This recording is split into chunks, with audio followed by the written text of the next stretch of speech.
Hello, everybody. We are here again.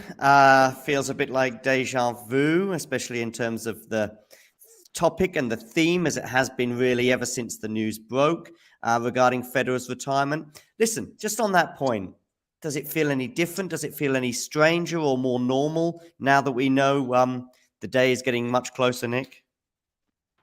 It feels more normal. I will know how I feel about it when it happens. I've just got my Eurosport add-on to my Amazon Prime, so I can watch it. Okay, Because cool. for UK viewers, you can only watch the Labour Cup on Eurosport UK, Right, which is Discovery Plus. got it, got it. So I wasn't gonna watch it, and then this happened, so I have to now. Yeah, right. So obviously we are here now for episode 3, at least in terms of the Federer week and in terms of the 4 slams. There'll be a few more other things coming as well in the coming days. But here we are to discuss Wimbledon. Nick, before I get into sort of year by year stuff, what are your general thoughts about Federer and Wimbledon and the romance and the love of the crowd and all that other stuff that comes with it? I mean, as far as Federer at Wimbledon is concerned, I mean, he's synonymous. I don't think this. I think even casual tennis fans will automatically associate Federer in Wimbledon. Certainly in the UK, anyway. It may be different in other countries. Look, he's one of the. He's one of the few people that would get crowd support, even though he was a serial winner, and he probably rival, like when it was a Wimbledon match, the crowd support was divided between him and Andy Murray, which was a strange experience to watch. Right. Yeah, that would be. Yeah.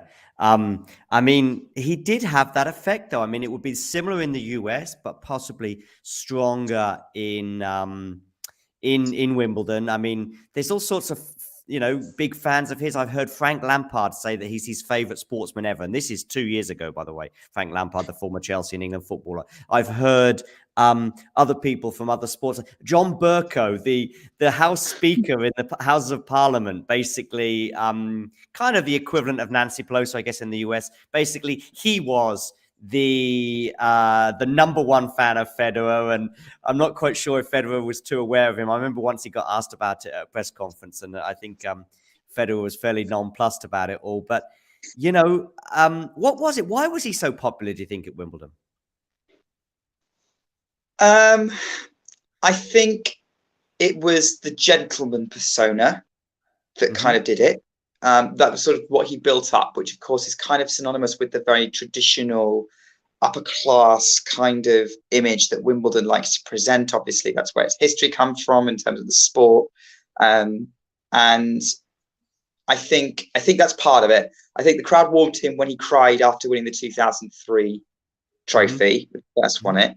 And that got them emotionally invested in him. And then as he perfected his image, and his game style was very reminiscent of the way tennis used to be played, in many ways. Maybe not serve and volley, as that died out during his dominance, but it more along the lines of single-handed backhand, big serve, fluid movement, kind of how he romanticized tennis to be.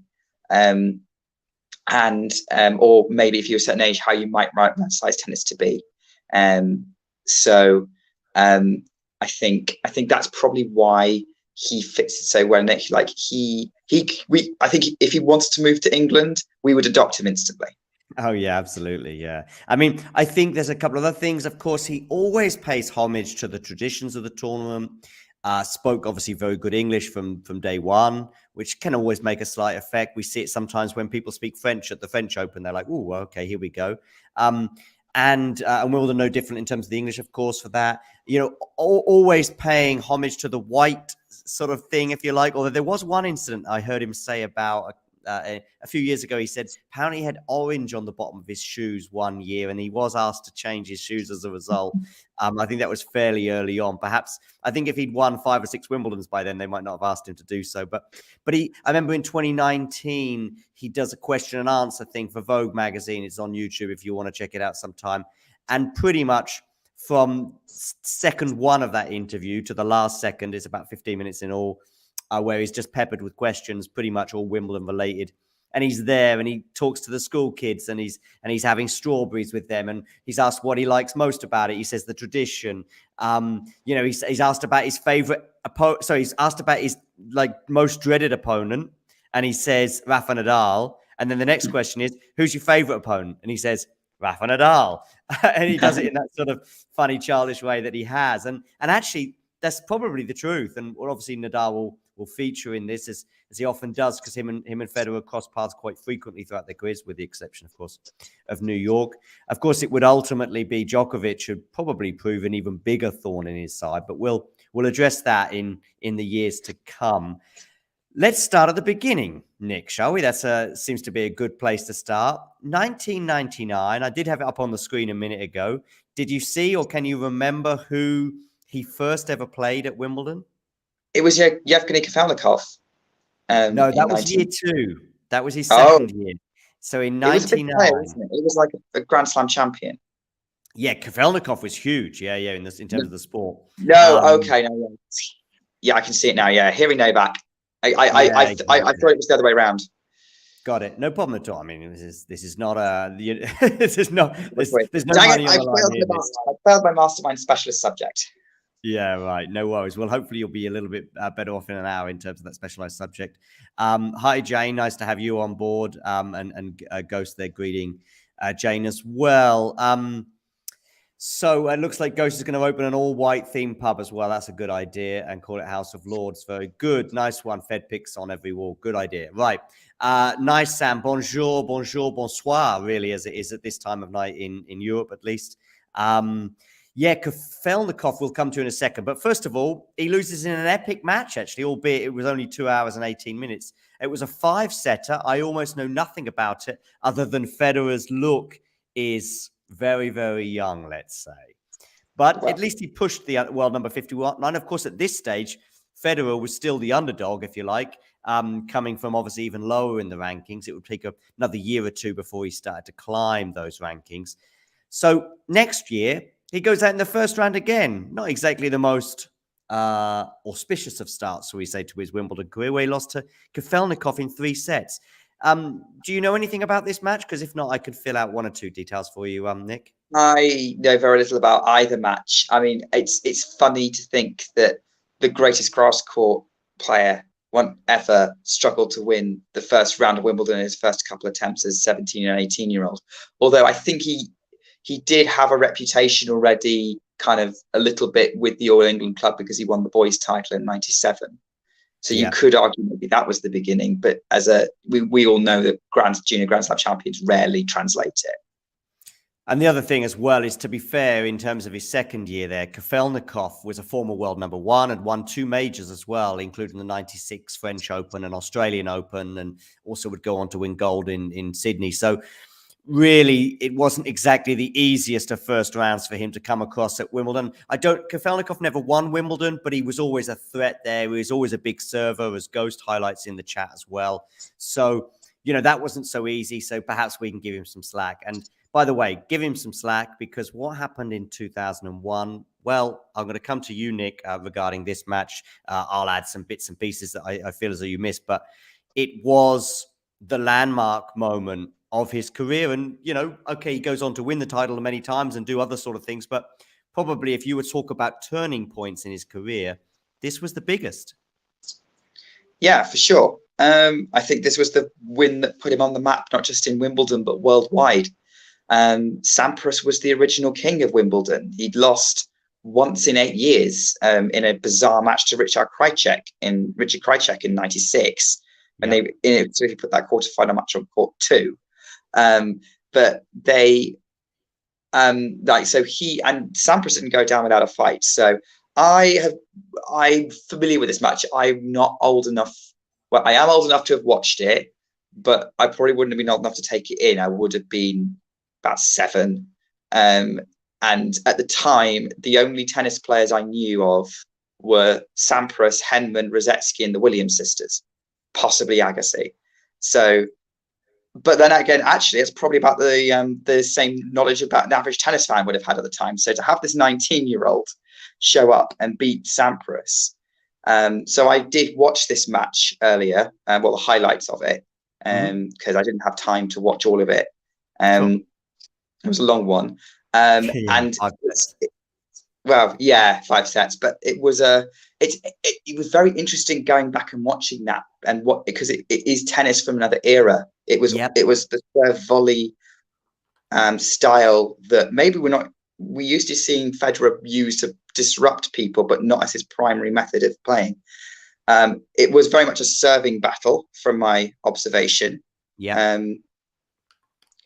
Even though he was playing a 7-time Wimbledon champion, 13 at that point, hadn't won the US Open for the final time yet, Grand Slam champion. I felt Federer's game still looked a lot more fluid in many ways, but I'm biased. But he really took it to Sampras, and it was a great grass court tennis battle. They both served well. They both put their I think Federer is probably slightly better on the return. That was a really big win, and the way he handled that match, even though yes, he looks super young when you watch it back, he was still very much that Federer we recognize today. As I say, very steely, very motivated, and did not look overawed at all by who he was playing. Really earned his place on that stage, and I don't know what the media coverage was like at the time, but I wouldn't be surprised if everyone started picking him to win Wimbledon at least one day by that point. Yeah, and listen, I'm glad you made the point about it being from a different era, because I recall I was watching some of the highlights again a few days ago as well, and I remember the first set, and there was a couple of moments in the first set, and bearing in mind, tennis history is affected. I'm not saying that Federer doesn't go on and win many slams, but who knows? It might have taken him another year or two to make the breakthrough at Wimbledon, and maybe there'd be another couple of slams off his total. Of course, he doesn't go on to win Wimbledon this year, but at least in terms of this, Sampras may well have gone on to win the title, of course, because it was at the 4th round stage.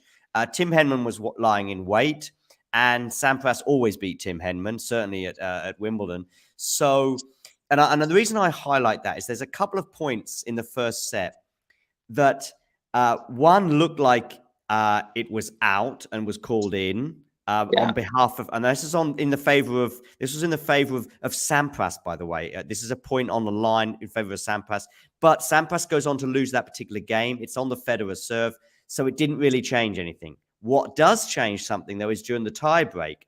And there's a very funny comment that you would never really get today, because we barely even hear any grumbling, even from Nick Kyrgios anymore, regarding line calls, because it's sort of so black and white, and there's just no point to it. With obviously the Hawkeye, being used for the line calls, I think pretty much at every major, with the exception of the French Open, where they can obviously check the mark. And Sampras says that was clearly out. That he shouts it. It's very, very audible. It says that was clearly out, and it was regarding a first serve from Federer. It's during the tie break, which was nip and tuck. I think it was maybe 9-7 or something like that to Federer in the first set tie break. And it makes a difference because Sampras loses at that point, and it's regarding a first serve. And as you mentioned, it was very serve dominated. So who knows? Sampras wins that with a Hawkeye assisted first set, if you like. And obviously, he probably wins the match from there onwards, because obviously it went 5 sets. And once Sampras won the first set, if he had won the first set, it would have been a very, very different match and perhaps a very different tournament. Anyway, it was epic. Any other final points regarding this match? No, not really. I think it was. I think I've said everything I want to say. I think it was a very good performance from Sampras to try to get back in it. Yeah, and he could have won that match. Yeah, definitely, sure. But it was actually Federer who came up clutch in the end. Absolutely. Absolutely. I'm just going to show actually the last point or two from this match because I think it just illustrates just how tight it was. Looked like it was heading to a fifth set. Looked like it was, sorry, of course, we wouldn't have a fifth set tiebreak. Looked like the match was just going to continue and continue and continue. As you said, it was serve dominated. In those days, there was no super tiebreakers at 12 all or 6 all or anything like that. You would just keep going and going. And who knows how far they could have gone that night or that afternoon, I should say. But it was 5-6, I believe, in the fifth set with Sampras serving. It's 15-30, though, on the Sampras serve. So it is a bit nervy for the American, bearing in mind he's 2 points from defeat. And it's just interesting because that's now 15-30 becoming 15-40.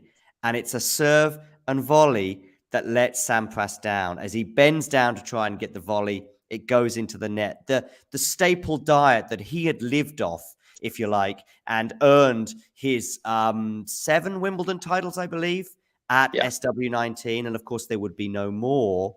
And it was that staple diet that basically let him down on arguably the most important point of the match. Of course, we're now going to come up to the match point, though. Now Federer has 2 match points, 15-40. 5-6. And by the way, this look, it's also interesting to look at the crowd. Even here, they are kind of willing Federer on, not from the love of Federer, I think, but more because Sampras was extremely popular in terms of his ability and respected. But despite his dominance, because he was maybe beating players like Becker and Agassi and these kind of guys who Wimbledon all loved, he never quite got the love that Federer was to get. And you can see that Federer was fairly popular amongst the crowd even that day. And Tim Henman. Say again, Nick? And Tim Henman. Yeah, of course. Sampras would be. Oh, of course. I'm sorry. Absolutely. Sampras beating Tim Henman probably didn't help his popularity stakes either. You're absolutely right.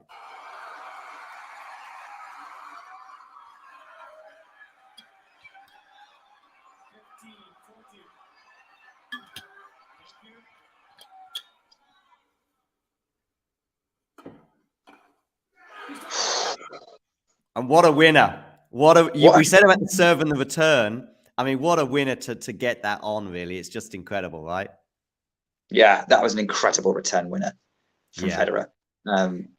Yeah, you can see why he broke his way in. I mean, also, he, and then latterly, of course, Nadal and Djokovic, but it was he first, really, who changed tennis at Wimbledon, who actually did make it more watchable. I mean, it was his style, not just in terms of obviously the grace that he had, but also winning it from the back of the court a bit more. We started to see these lengthy rallies that really became legendary by 2008 and the Wimbledon final that we'll come to shortly. But he, and to a lesser extent Nadal and Djokovic, made Wimbledon more fun again, dare I say. And that's possibly also another reason why this era of success, he got a bit more popularity as well than Sampras. Listen, Sampras was incredible, but was it the most exciting tennis? From my point of view, the serve volley wasn't quite as exciting. I don't mind a mix. It's great when we see Cressy today, but, all of the dominance of the servers, Ivan Isavic as well. There's a great story with him obviously going on to win Wimbledon. That was that year, by the way. In fact, of course, Sampras, by the way, Federer goes on to go out to Tim Henman in the next round. Henman tears up the script, is what the Guardian said. Well, which implies to me that the media coverage was very much, Federer's this young kid's beaten Sampras. Surely he's going to win Wimbledon, because I can't remember who else was low. Like Ivanisevic was in, Agassi was still in. I think actually, if this was 20 years ago, I would have been absolutely loving the 2001 Wimbledon, because there were so many dramatic moments in that, particularly men's event, not just with this match, but with the semi-finals, the final itself being on the Monday and being absolutely mental, and like the People's Monday and like having to come in and the crowd being absolutely mental and everyone being super tight. It was just a super tight final, but it wasn't great quality, but it was very dramatic. No. And I actually do remember that, because I guess by now I was 21 years old. So I could have, it wasn't like I was at school or even at college. So I remember watching that final, and the atmosphere for the 2001 final between Ivan Isavic and Rafa, as you highlighted, was just, first of all, the unbelievable like football type atmosphere, because basically some of the corporate guys were not there because they were all there for the Sunday. And now you had a few more, and I think that maybe there was a reduction in the ticket price or something was going on that made it more of a football type atmosphere for that 2001 final. And the other thing was you had two protagonists in that final who were known for being not the best under pressure. I know Rafter won a US Open title, but really, he won two, did he, Rafter? 97 and 98. Oh, okay. Anyway, but nevertheless, neither had really made the breakthrough at Wimbledon, despite coming very close. And even Isavic was in the middle of a 9-year romance story with the tournament that had begun in 90. When I say begun, I mean in terms of establishment, began in 92 when he lost to fan favorite Agassi, but it was a tight match. And then it just continued. And every time he sort of looked like he was going to win it, he had the game, obviously, particularly with the big serve, ideally suited to the grass courts of Wimbledon, but he never could quite manage it. And of course, we're here to talk about Federer, but I just want to say one more thing about that final. I remember both players being so nervous, as you mentioned, the quality not being there, but it was actually also dramatic, because I remember Ivan Isavic double faulting, managed to double fault his way to victory somehow, if that isn't contradictory. And his legs were wobbling. You could see his legs wobbling as he was trying to serve. I mean, we heard TFO talk about cement in his legs. Well, he had jelly in his legs as he was trying to serve that out that day. And he finally managed to get through. And there's never been a more popular Wimbledon winner, I would argue, than Ivan Isavic. One more thing, and I know I keep saying it, he never changed his T-shirt throughout the 2 weeks. He kept it as a good luck charm. So that's an interesting little anecdote regarding Ivan Isavic in that tournament. And yeah, that was great that he managed to get the breakthrough. And it's great that he did it then, because what was to come in the years to follow, I think we all know, of course, what was to come with Federer and his tournaments. Didn't quite happen, though, for Federer in 2002. Do you know what happened? He went out first round to Mario Ancic. I have no idea what happened in that match, because I would probably have classed that on paper as a massive shock. And it was. And that's exactly how The Guardian called it as well. Ancic stuns Federer, as you can see. Yeah. I think Ancic's reputation was saying, like, as we're calling him an unknown 18-year-old, according to The Guardian, I think his reputation was sort of this hot new talent when he first came on the scene. And then he never delivered on it, really. But he certainly had, the ability to disrupt the game when he first came on the scene. I don't know too much about him. I've not really watched him play.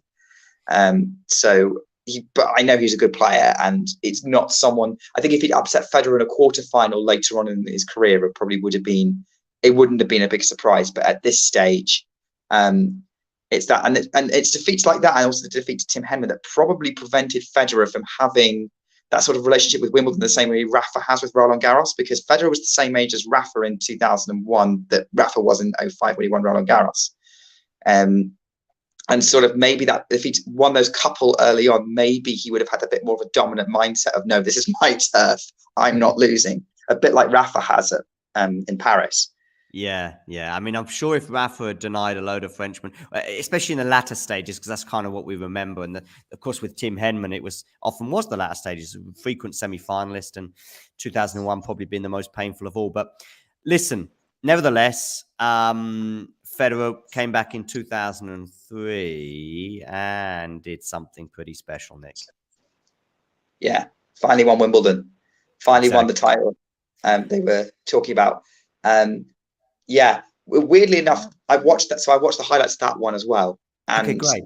First time I actually sat down and watched that final, because I've never bothered, because the scoreline looked fairly straightforward. Yeah. And interestingly, I'll say 2 points from it. First of all, the first set was actually really competitive. They were both. It was really tight. It was only after Federer won the first set that he kind of pulled away a bit. But they were pretty even Stevens, and it was another serving battle. And the other point I wanted to make was it was interesting that, like, even though we're talking about serve and volley dying out over this period, 2003 was very much a serve volley match from both players. Okay, even Federer. Even Federer was serving volley most of his points by the look of it. But he was much better on the return, and much more confident on his ground strokes as well. But it was quite interesting going from the Sampras match to that one, sort of one after the other. And he was playing another tall guy with a big serve and a sort of a slightly less confident single-handed backhand. compared to his. Yeah, but the way he played that tie break, he just kicked the door in and took control of the match. And he didn't really look back from it, really. Yeah, Philippoussis kind of kept up with him, but there was a sense of inevitability as the match kind of drew on. Probably helped that he was playing someone else who'd never won a slam before in his first slam final. It was Mark Philippoussis' second slam final, and he would never make one again, sadly. And he lost both. He lost. So he's playing a guy who's played a slam final, but he's not playing a slam winner. It's not like, even Djokovic, and Nadal, or not Nadal, sorry, but even some of these other guys, Andy Murray, of course, kept running into Federer and Djokovic, for example, in his early slam finals. And so, it's a bit of a different thing when and even some of the other guys more recently, of course, when we're looking at Medvedev, of course, running into Nadal and Djokovic in his first two slam finals, and Dominic Thiem with Nadal at Roland Garros. So, and so it goes on, that really it was quite fortunate for these three guys, but Federer in particular, that he runs into Mark Philippoussis. It's not like he ran into Sampras maybe even 2 years before. Imagine that was a final against Sampras. I think we may well have seen a different result to what obviously happened in the fourth round, where he obviously shocked the American. Some other things on Philippoussis: he never went higher than number 8 in the world. And yeah, as I say, he lost his previous final, by the way, in 4 sets to countryman Pat Rafter in '98, one of those finals we mentioned before. And he was bageled in the final set, which is a bit sad, really, for Philippoussis. And he was a very good player, and he was somebody who was always there or thereabouts at Wimbledon, big serve as well. But this was, a changing of the guard, as we mentioned with Sampras, but it was also a changing of the guard in terms of the big servers, because yes, Federer's serve has arguably been the best over the last 20 years, but he's not a big server in the way that John Isner is, for example, or somebody like Gualio Pelka is, for example. He's just an excellent spot server. Yeah, for sure. And I probably that's probably better. Yes, he doesn't have the same speed, but his pinpoint accuracy is amazing, and that's what makes him so lethal on a grass court. One of the many reasons. The other being his incredible movement and his variety that really work well with the service. So obviously his speed around the court is deceptively fast. You can pick up pretty much anything. That's why he could compete with Nadal on grass and faster courts. And the backhand, particularly with the slice, works so well on grass as well. Absolutely. And his return as well, which is also more valuable on grass than perhaps other surfaces. It's only because we've had Djokovic since. A bit like Rafa with clay, if you like, Djokovic and the returner serve. It's only because we measure, then suddenly we forget about Rafa's return and we forget about Federer's return. But it was pretty handy, at least until Djokovic came along, I would suggest. All valuable traits to have. One trait, though, I want to comment on, and we will then move on to, the dominance that he was to have in the coming years. One trait on a grass court, which is often valued too, we talk about serve volley. Tim Henman has described Roger Federer as an average volleyer. Tim Henman has a very high standard of volleys, and listen, he's an excellent volleyer and possibly even better than Federer, but maybe he's in the top 5 volleyers on grass anyway, or at least at Wimbledon over the last 20, 30 years. He's never won Wimbledon, of course, never won a major, but listen, I'm fine with that, and I'm fine if analysts suggest that. But I'm still suggesting maybe a bit of a harsh take on Federer. Definitely a harsh take. Federer, especially since Federer, as we've already discussed, kind of developed his game in the serve volley era. He didn't get this far without having a great volley.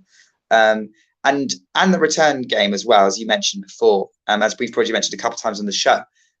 What's great about the return game, of all the, I'm going to say big 4, I'm going to include Murray. I know that irritates some people, but I'm going to include Murray in this, especially at Wimbledon. Yeah. Those 4 guys built their dominance in tennis around their return games, more than the serve. And really, it's what kept them in points, is what enables them to break so often. So yeah, absolutely. I think Federer was probably the first great all-round player that we'd had in a very long time in tennis.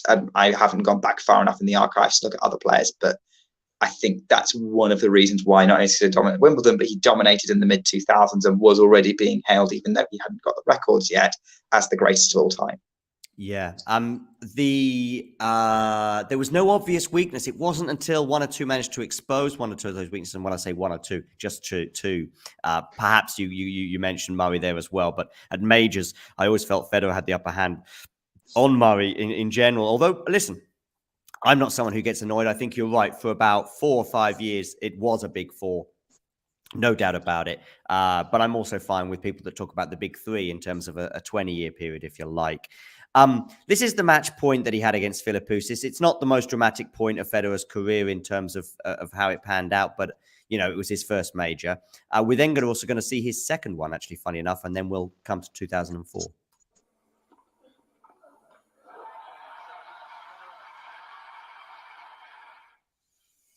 Oh, we've got a little Australian one squeezed in. Didn't quite pan out. Wrong shade of green, John. Wrong shade of green. Yeah, wrong shade of green. Yeah, you're right. But here's his second one at Wimbledon to Andy Roddick, of course. And he does it with an ace against Andy Roddick a year later to win his second Wimbledon title. And Andy Roddick and Roger Federer. I mean, we talk about the other players. We talk about Nadal and Federer, and we talk about Djokovic and Federer so much. Poor old Andy Roddick was on the receiving end of quite a few excruciating defeats to Federer. Yeah, not just at Wimbledon. I think if you look at that head-to-head, the only times he's ever beaten Federer have been on US hard courts. And I think possibly at least two, possibly all of them, or three of them have been in Miami.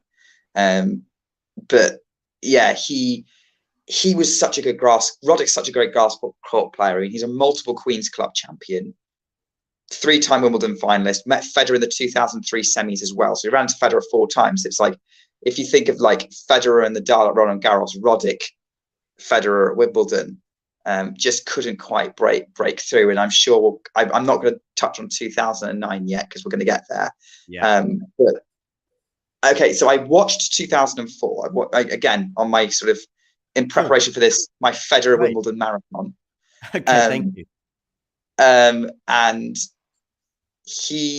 that match, that 2004 final was super competitive. Yeah. So 5 sets, of course. Yeah, four. Well, 2004 went 4 sets, but interestingly enough, Federer went an early break down, but had break points to get back in the first set. Okay. Didn't quite take them. Roddick managed to save them. He was serving really well that day, despite losing in 4. And was really, his forehand was firing, and it was like the highlights package were just almost more Roddick highlights than Federer in some ways. The 7-5 second set, Federer was actually 4-love up in that set. Roddick came back, he had the momentum, then Federer produced some Federer magic to blossom, like get his return in play and hit some winners past. Just again, the way he could improvise a winner out of nowhere to suddenly break at 6-5 to take the set. Likewise, 7-6, that third set, Roddick was a break up in that set. Could have easily gone 5, very easily gone 5 that match. And even in the 4th set, like Federer went an early break up, Roddick could have got back into it at one point. But in all 3 sets that Federer won, he managed to win it in sort of the big point, end of the set, clutch moment, brought his level up to the required to need to break through Roddick and surprise him with the level needed. And obviously he served it out in the end. I think by the 4th set, it was definitely, I think Federer was in control of the match, even though Roddick was putting up a fight. But yeah, there was Federer. It was actually a closer match than that score suggests, which is probably why when we come to 2009, it's probably less of a surprise it was that competitive. But Federer did demonstrate he had that edge in terms of being able to improvise and come up with something to hit through Roddick when needed. Yeah, absolutely. I felt with Roddick as well, he always kind of knew what the weakness was, if you like. That he just knew. Right? Yeah, the backhand, I think, but also perhaps the volleying wasn't great either in some respects.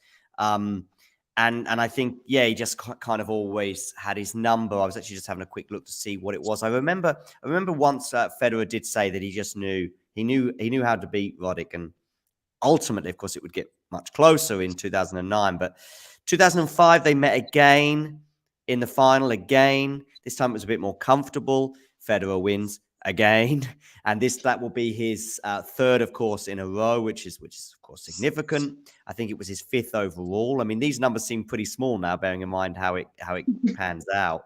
But yeah, and he's well on the way to becoming a Wimbledon legend and soon to be a tennis legend. Yeah, so he defeated Roddick 6-2, 7-6, 6-4 for his fifth major title overall in 2005. However, in 2006, somebody else would come along. Oh yes, the greatest, Federer's most iconic rival. I won't say greatest; that'll annoy the Djokovic fans. But definitely someone, but definitely Rafa when he showed up. I mean, when they've played on grass, Rafa's always taken a set off him, at least, even if the overall head-to-head is in Federer's favour. Yeah. Nadal always managed to find a way to compete with Federer on all surfaces, as has been highlighted many times throughout this week. Mm-hmm. I would argue that he is his greatest rival, and more than Djokovic. There's nothing to say that. It's not saying that Nadal is better than Djokovic or Djokovic is better than Federer. I'm just talking about the rivalry, and I'll tell you why. Because it wasn't much of a rivalry with Djokovic for many, many years. It was Djokovic winning for many, many years in the big matches, I would argue, from, say, 2013 until the present day, really. In the absolute biggest matches in the majors, I don't remember many Federer victories from, say, 2013 to the present day. The Nadal rivalry was a rivalry, and we're going to have a deep dive on regarding that rivalry on Friday, but I will just address that point. Is it becomes a rivalry because if you have epic matches, and epic matches that you don't really have a clue how they're going to end. Now, I know it became a little bit more predictable on the clay courts of Paris, not on the clay courts of other tournaments, by the way, but on the clay courts of Paris, there was a sense of inevitability, as we spoke about earlier on today. But pretty much everywhere else, you didn't know. You didn't know how that 2009 Australian Open final was going to go. You didn't know how the 2006 to 2008 finals were going to go, particularly 07 and 08, I would say. Obviously, 06, Federer was a hot favourite for that. You didn't know the 2019 Wimbledon semi-final, the 2017, and these are all epic matches, and they all come at semi-finals and final stages of slams as well. And I just don't think you can count that many. And they just don't, you don't have the narrative either of Nadal having his number on clay, Federer having his number on grass, Nadal turning it around, turning the screw in Australia in 2009 and then by the mid 2000s and 2014, by 2014, he's bashing him at Australia. And how Federer turned that rivalry around in the last couple of years of Federer's active career, let's say, as in 2017 to 2019, arguably Federer's best achievement was turning that rivalry around in 2017 when he managed to win Australia and then bash Nadal himself on the hard North American courts as well. And then ultimately at Wimbledon, last ever match they played was at Wimbledon and Federer won. Yeah, for sure. And I do actually agree with you in that assessment. And obviously, Federer fan to a Nadal fan, I did enjoy the last couple of years. Yeah, of course.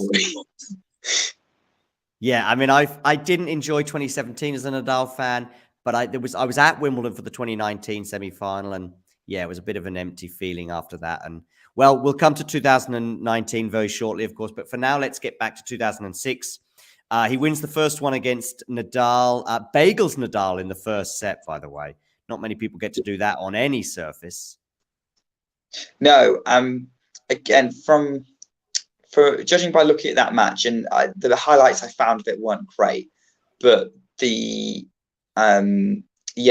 was a sense that Federer was in control of that match. He did have the edge over Nadal on greens, and it's understandable. Nadal at that point had just turned 20. He was still figuring out the surface. It wasn't, and fair play for him to get into the Wimbledon final whilst it not being his best surface.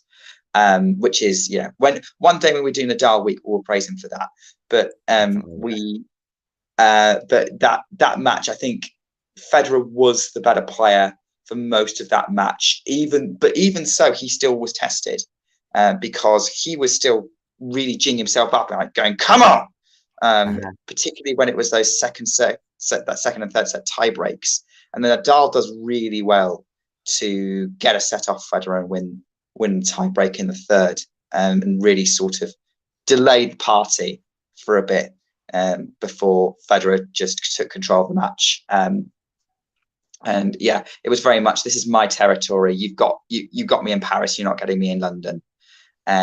So that was one of Federer's more positive wins over Nadal, especially early on in that rivalry. What by the next year of 2007, by the way, was a bit of a bizarre final, not in terms of what occurred on the court, but Wimbledon, that in 2007 final, was undergoing a transition. Of course, they were trying to implement the roof. It would be another couple of years, I think, a few more years before the roof was arrived.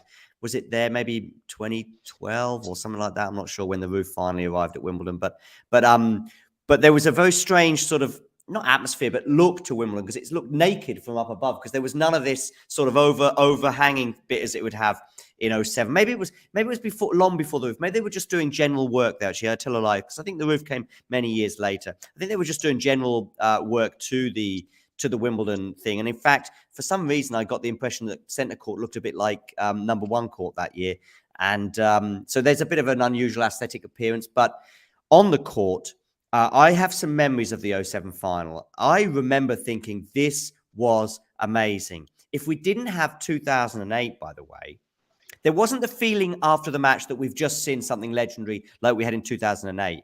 But I think if it wasn't for 2008, people would be talking about the 2007 final as being maybe the greatest of all time. Because at that stage anyway, because we had these back of the court rallies. We didn't get it against Roddick and against Philippoussis in those other years. We started to get them now. And now we're seeing it on grass. And we're seeing Nadal obviously adapt to the grass, so much so that he got to a fifth set. There were one or two stories about Nadal and his knee, I remember, in that fifth set. But anyway, that aside, it was just an epic final that I think would be spoken of more fondly if it wasn't for the 2008 final. I was going to say the same thing. In fact, I would say that I think that Wimbledon 2007 final is vastly underrated for its quality. I actually have a book. One of the first tennis books I ever got was Daily Telegraph reports of Wimbledon's, sort of from the very first Wimbledon in 1877 through to, at that point, the most recent final, which was 2009, I think. And yeah, that 2007 final got a lot of praise in that book.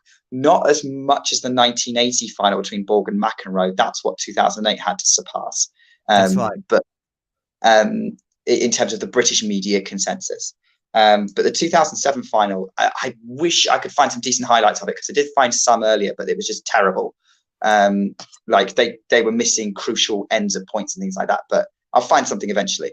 I think the full match is on Wimbledon. But what I was going to say was, I think also the other disadvantage this final has is it's also compared to other Federer and Nadal epics, such as the two finals in Australia and their Rome final in 2006, which also went 5 sets. And quite a lot of people who know their tennis remember quite fondly. I haven't seen that match, but it has a legendary status. But I think I would say any Federer and Nadal match that went 5 sets is legendary. Yeah. And this certainly falls into that category, obviously. There is one final thing I have. So I've actually not watched certain highlights of other matches in the last couple of days, including some ones at Wimbledon. But I actually have some memories of the match, as I say. And I remember writing in the April of 2008. So this is almost a year later, as Wimbledon is coming on the horizon for that particular year. And I had to write a piece for my application to go to uni, and I was going to study sports journalism as my bachelor in London.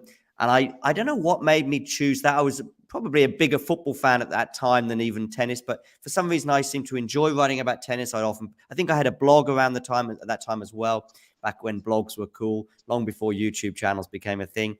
And I wrote a piece on that, and basically the whole thing was about how amazing this final was of 2007. And it was just, and I remember doing a little thing with strawberries and cream and making a sort of a pun on that. And I was so proud of myself. But I also had that sense of this was an amazing match and maybe the best I had seen on grass. However, what was to come, I wasn't aware of, obviously, in April 2008. But that excellent documentary. Have you seen the documentary that I'm referring to, Strokes of Genius, Nick? I haven't. I've heard you recommend it quite a bit over the last few days. I haven't watched it yet. I will probably watch it one day. Maybe once I've rewatched that match, because I've never actually seen the 2008 final all the way through from start to finish. And I really want to do that. I just need to find 6 hours to spare. If you don't want to know who won the 2008 Wimbledon final, I suggest you turn off your YouTube channels and your cameras and whatever and your internet right now, because we're going to indulge, obviously, in this for the next few minutes. And why not? Go watch it. It's on full on the Wimbledon YouTube channel. And then come back later. Yeah, exactly. Come back in 6 hours. Oh, I've already given away a little bit of a clue as to how some of the match pans are. Because that's the thing, when even if you don't know the result, if you can see it's a 3-hour match and you're watching it and you're sort of doing the calculations, aren't you? If you're getting into it. So anyway, what is interesting about one of the many things that's interesting about that documentary is just seeing they just have Nadal and Federer just barreling through the draw. Basically, this is before Djokovic becomes a thing. Certainly at Wimbledon, I think he won that year's Australian, but that was kind of this guy might win 1 or 2 slams. There was never a sense with Djokovic like there was with Federer and Nadal early on that these guys were going to win 5 or 10 majors. Of course, they went on and won a lot more than that. It wasn't until the 2012 sort of period, 2011, sorry, I should probably say, with Djokovic, like, oh, okay, this player's going to be a multiple slam winner. And so you just saw them barreling through the draw. And I think Federer got to the final without dropping a set. Nadal, I think, may have dropped 1 set en route, and that may have been early on, maybe in the first or second round. But I think it was a German player. I can't remember off the top of my head who it was. Yeah, I think you might be right. Yeah, I do remember some commentators. I don't know if it was in that documentary, but there were some commentators that said Nadal had got the easier semi-final. Off the top of my head, I couldn't tell you who each player played in the semi-final, but I just remember some. Go on. Federer played Marat Safin, who had beaten Djokovic in the second round. And Nadal had got Rainer Schuttler, who was a former Australian Open finalist. Okay, yeah. But anyway, I just remember I wasn't really too much on board with it or didn't even give it too much thought, but I just remember that argument being either present at the time or it's been mentioned since. Of course, because, everybody wants to talk about, maybe there was this 1 millimeter and difference because of X, Y, and Z. And it really was that kind of final because it really was a case of millimeters in terms of how it panned out and even in terms of seconds, of course, which we'll come to in a minute in terms of how late the match was progressing.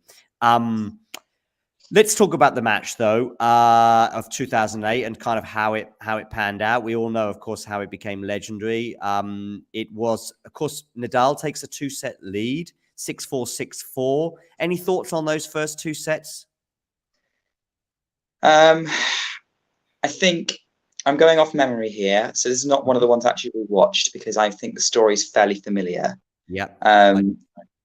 And also, and like basically it would be if I tried to watch some of it, I'd want to watch all of it. I think Nadal definitely earned that first set. Federer, I remember, was a break up in the second.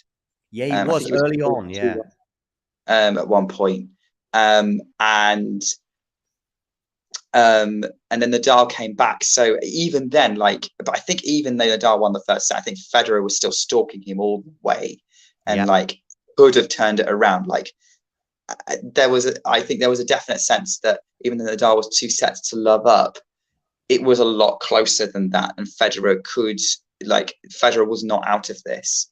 I mean, I'm going off sort of my memories of watching at the time as a 14-year-old. I think I've said this before. I didn't watch it all the way through because whenever Federer went behind in the score, I didn't want to watch.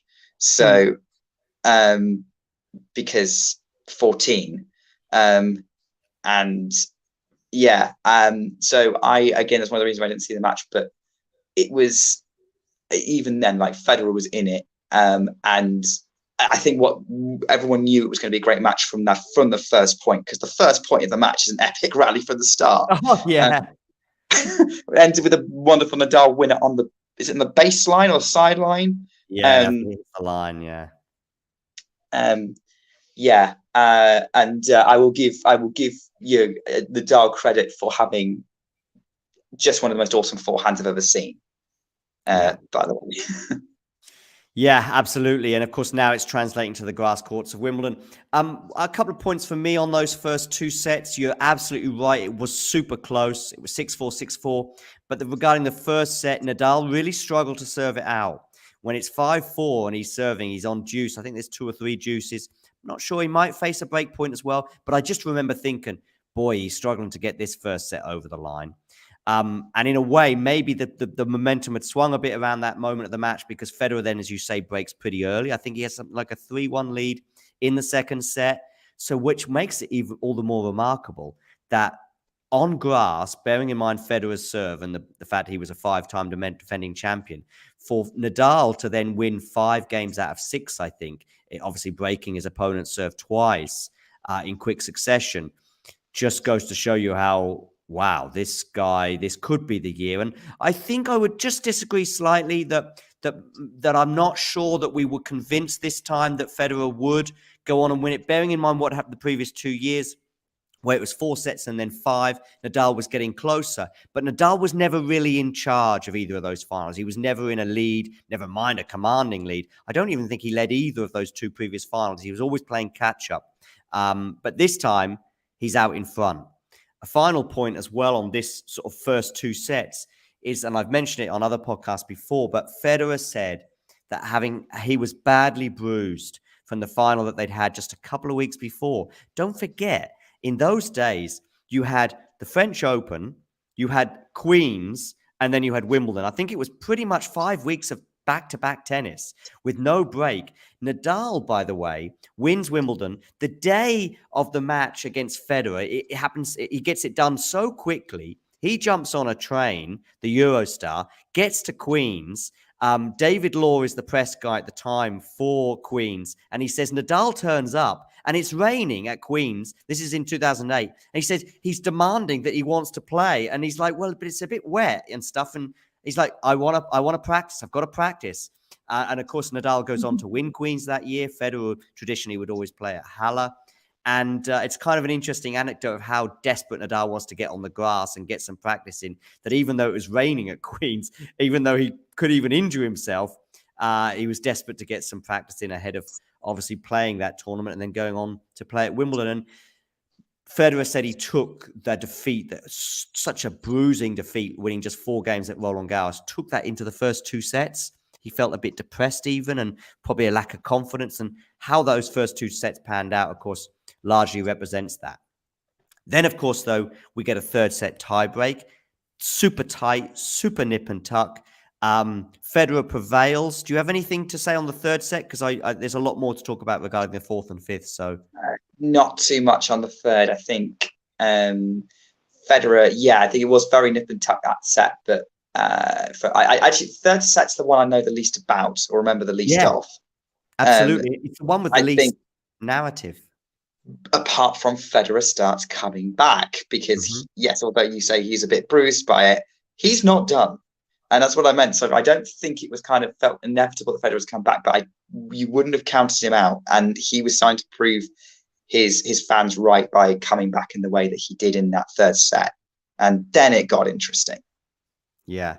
Just a quick address here for JG. No, sadly, I won't be at the Laver Cup. But of course, I wish I was. And I think tickets are probably going through the roof right now. No one can afford the Laver Cup. You have to pay a year's salary for a ticket. Yeah, well, JG can afford that.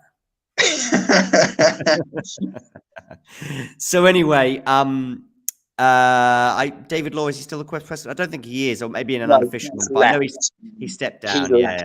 Which is why he could attend Roland Garros this year.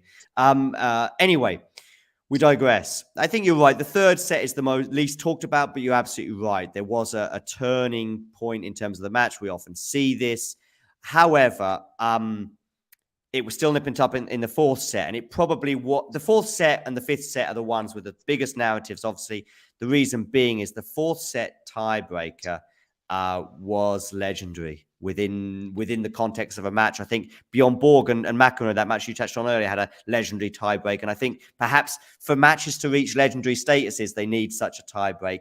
And it was legendary for a couple of reasons. Well, the first of all, and I will get your thoughts on the tiebreak as a whole, Nick, at the end, but I want to just have a look at a couple of points from this tiebreak, which is at, I think, 5-2. Nadal is serving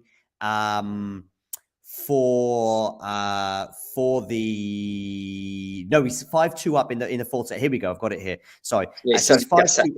Seven's trying to get match point.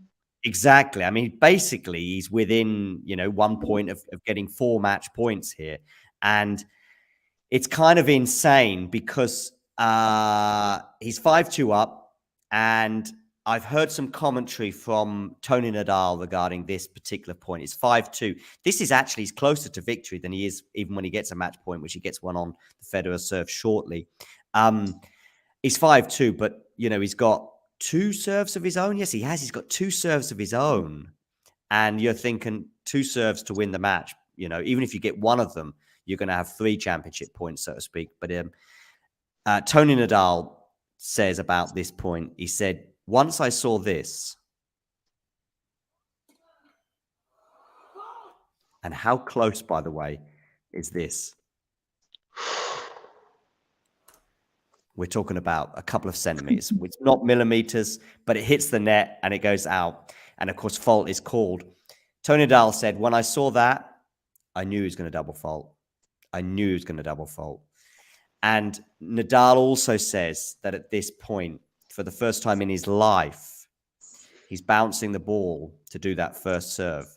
And he said, I thought I was going to win Wimbledon. And, that's the sort of moment, really. You can't afford those thoughts. We talked about it with Marcos Baghdadis as well at the Australian Open. And Federer he'll kill you if you start having those thoughts, if you like, at least on a tennis court. And this is what happens.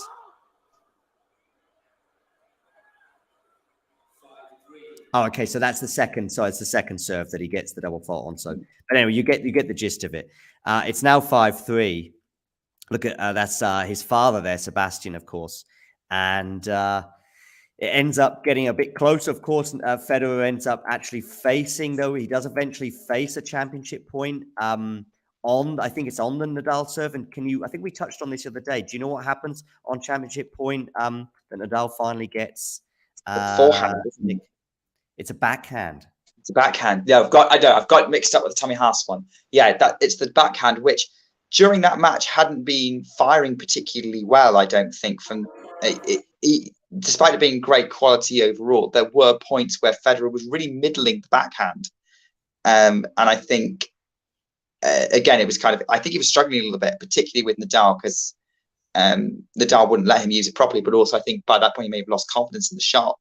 But for him to go for it like that down championship point, as we're probably about to see, just shows his refusal to lose, basically. Absolutely. And maybe just a thought of well, I'll come to my thoughts on the point in a second. Before that, he had a set point and he puts a really easy forehand wide. I mean, I'm not saying he should. I mean, he's obviously going probably a bit too big here. Maybe even Nadal, Federer, seeing how his opponent wobbles. When your opponent wobbles, you start to feel a bit more confident. And of course, he's just won 4 points in a row. But he now puts it in the tram line to the relief of the Nadal team there. It's now 6-all. And now it's Nadal serving, and he does manage to bring up his first championship point to the delight of his team. Funny enough, look at that smile there from Federer. So Federer is facing championship point here, and he's giggling. Anyway, that's kind of amusing. I've never seen that image before, probably because it was so close. And yeah, Nadal now has his first championship point on the Federer serve. And look how Federer serves. An unreturnable. So he now saves that one for 7-all. Also a close call. It's now 7-all. And but it's still nip and tuck. Nadal still 2 points from victory. Federer 2 points from the set. Second serve to look at.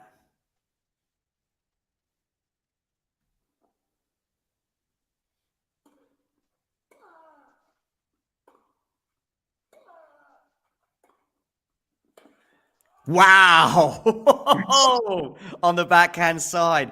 It's basically the two best points of the match are these 2 points that we're looking at right now. First of all, we've got Nadal with that unbelievably insane backhand pass. That, just insane. But then what was to follow was an even better point from Federer here, if we look at this one here. So it's now his first championship point on his serve. Boy, how nervous is this? Gets the first serve in. What more do you want? Can you imagine Federer normally winning the point? I think he loses the point 9 times out of 10 here, but boy, oh boy. Just so buttery smooth, as Tsitsipas said in his on-court interview at Wimbledon this year. And there we go. Ultimately, Nadal ends up losing this tiebreak. It goes to a 5th set. I'm going to show... What were your thoughts on this tiebreak as a whole? And we'll then go into the 5th set. I mean, the tiebreak is wonderful. It's a perfect example of why the tiebreak exists. Like, it's almost a perfect one, and that they're so closely matched. That one could have gone either way. And it's interesting you say that, because it kind of paused.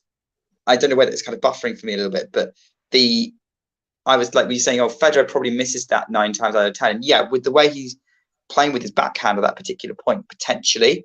But then, it's possible because I know what's coming. But I was like, okay, Nadal's leaving a little bit of space up the line. Federer to hit it, little bit of space. Federer saw it, thread the needle, and a confident Federer, I would expect to make that shot. I would also expect a confident Nadal, bearing in mind how nip and tuck it is now and how intense this moment is, to maybe have the presence of mind to realize his court position and therefore probably narrow that possibility off. I think a cross court from Federer that moment is unlikely. And if he is going to go cross court, it's going to be quite easy for Nadal to cut it off. So Nadal does just give him that glimpse, if you like, but it is almost thread of the needle stuff. And unbelievably, considering how epic this match was, I actually think the best point of the match. So I contradicted myself, having said the previous 2 best points. This is the best point. It's like midway through the 5th set.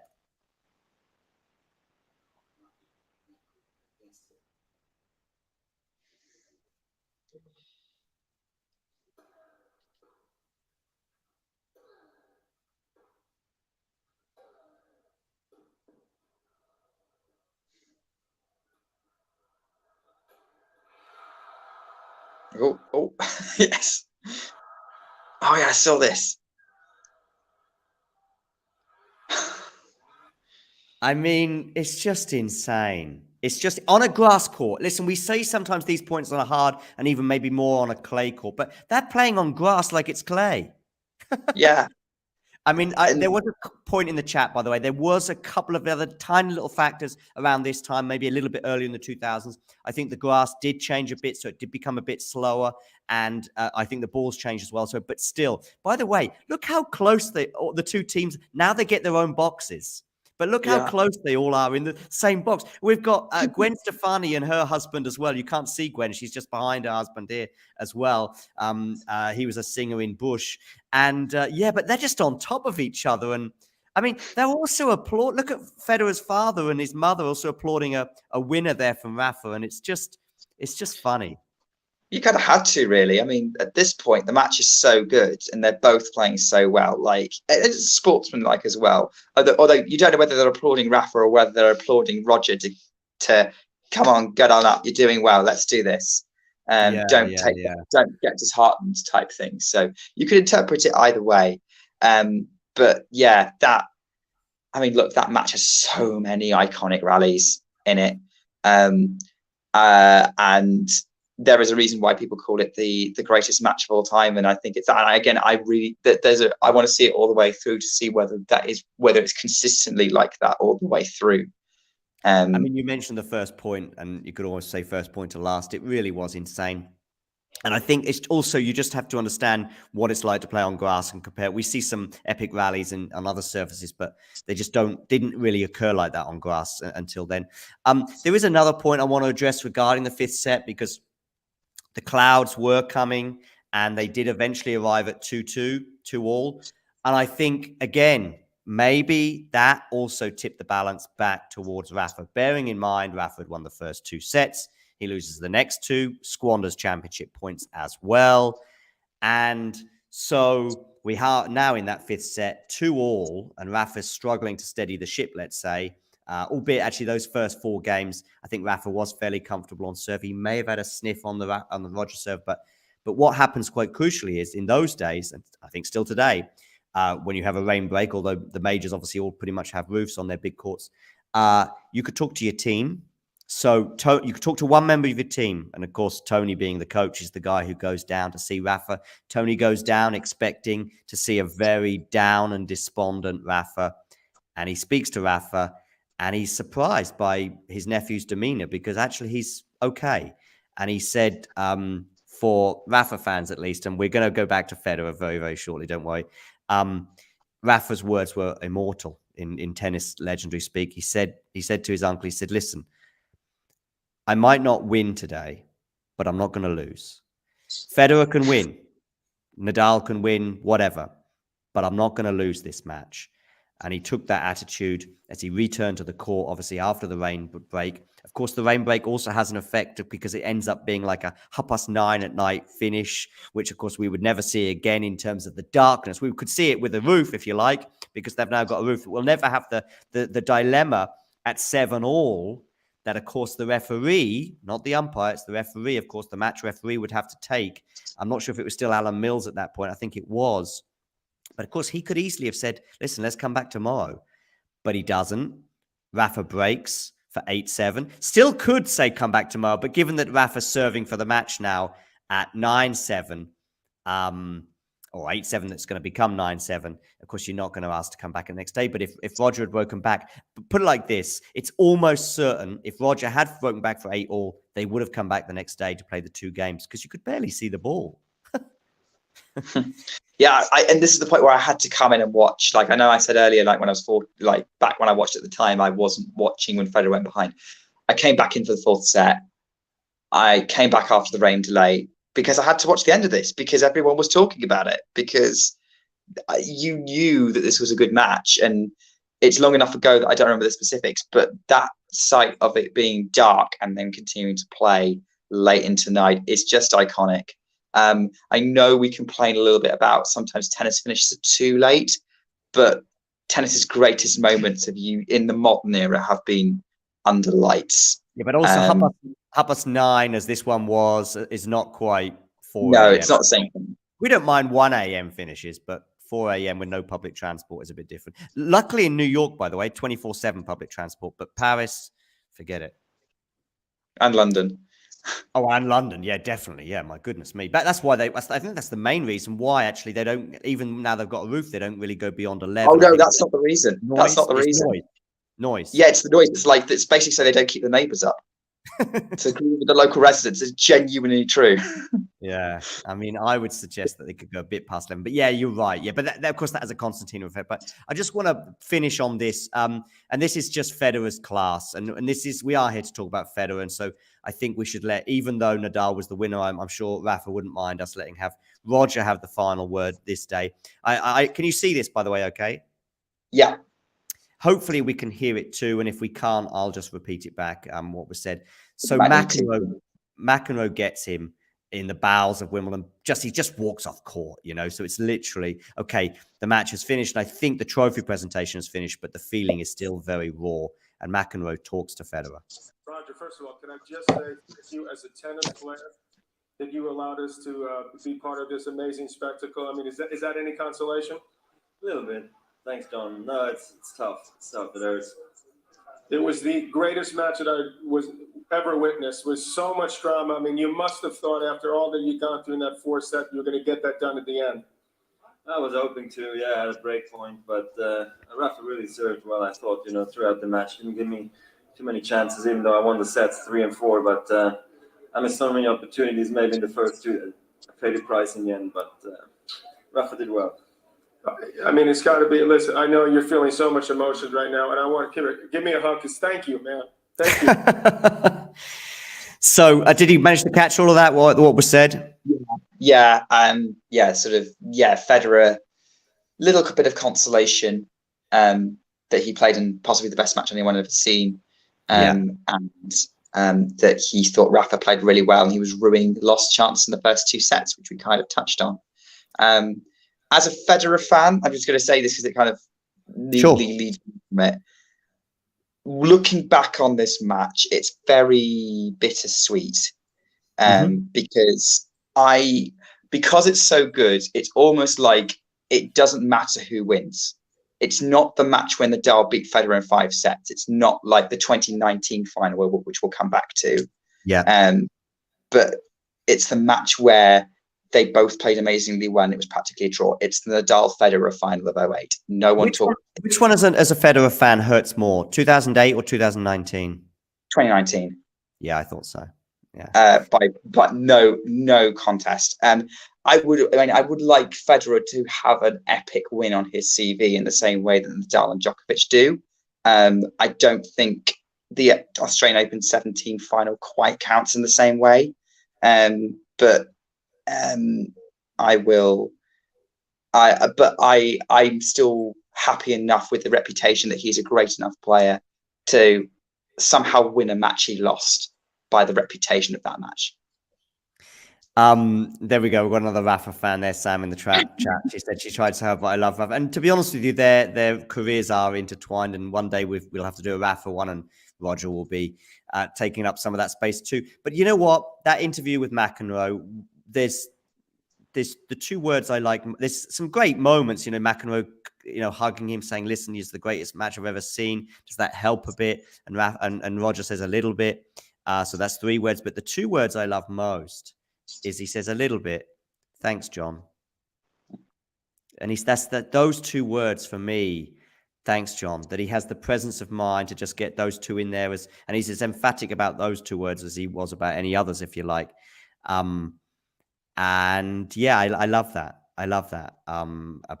You could go on about how amazing Federer is off the court and as well as on it, in so many respects. Let's move on, because we could be here for hours otherwise. And we've already gone over an hour already.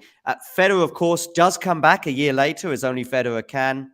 This time, it's somebody else who's going to feel the pain.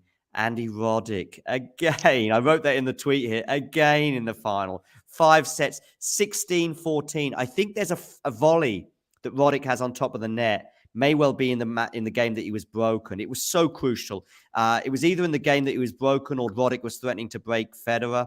And I think it was in the game he was broken, like at 14-all or something like that. And Roddick on top of the net somehow puts a volley into the net. And, well, the rest is history. Any thoughts on this particular final? I mean, this final is regarded as another epic, not quite at the same level as 08. Mm-hmm. It definitely was hyped up in sort of the immediate aftermath for the next few years. I'm still amazed that the only time Federer broke serve in that match was in the final game. That's how well Roddick played, and he still lost it. And even as a Federer fan, I feel so sorry for Andy Roddick, because he played so well in that match. And actually, he had set points in the second set. Did he? Yeah. He did in the second set tiebreak. He had set points. I think it was 2 set points. Yeah. So that's another one that got away. It's not just that sort of that 5th set where it was just so tight.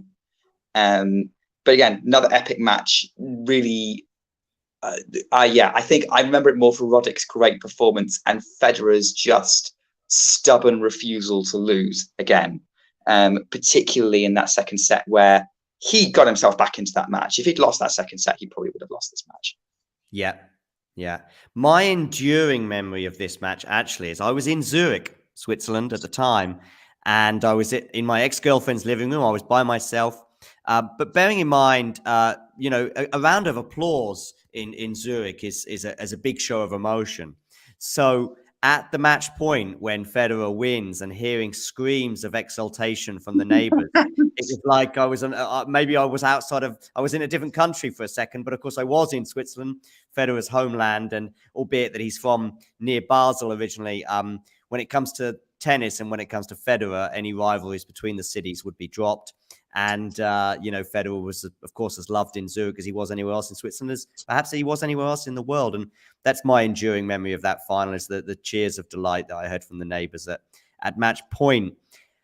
There weren't cheers of delight a year later, though, when he lost to Thomas Berdych in the quarterfinals. I've got the Guardian article here to sort of help us in terms of reminding us from this defeat that he had 12 years ago. Shock. Again, I think basically any time Federer lost at Wimbledon around this time would be a shock unless it was against Rafa Nadal.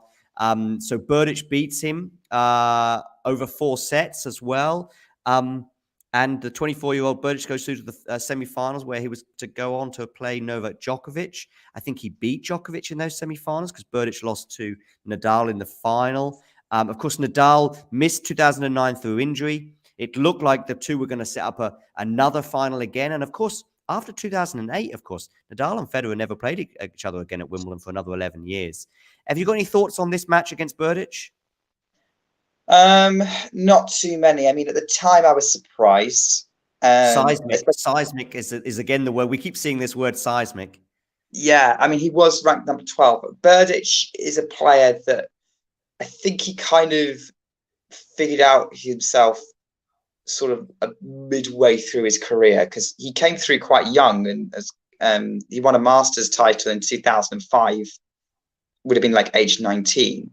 But yeah, I think when you look back at that Wimbledon retrospect, Thomas Berdych was playing unbelievably well, and he, to beat Djokovic as well. Okay, Rafa was just on fire; he couldn't stop Rafa, but he probably could have beaten pretty much anyone else that tournament.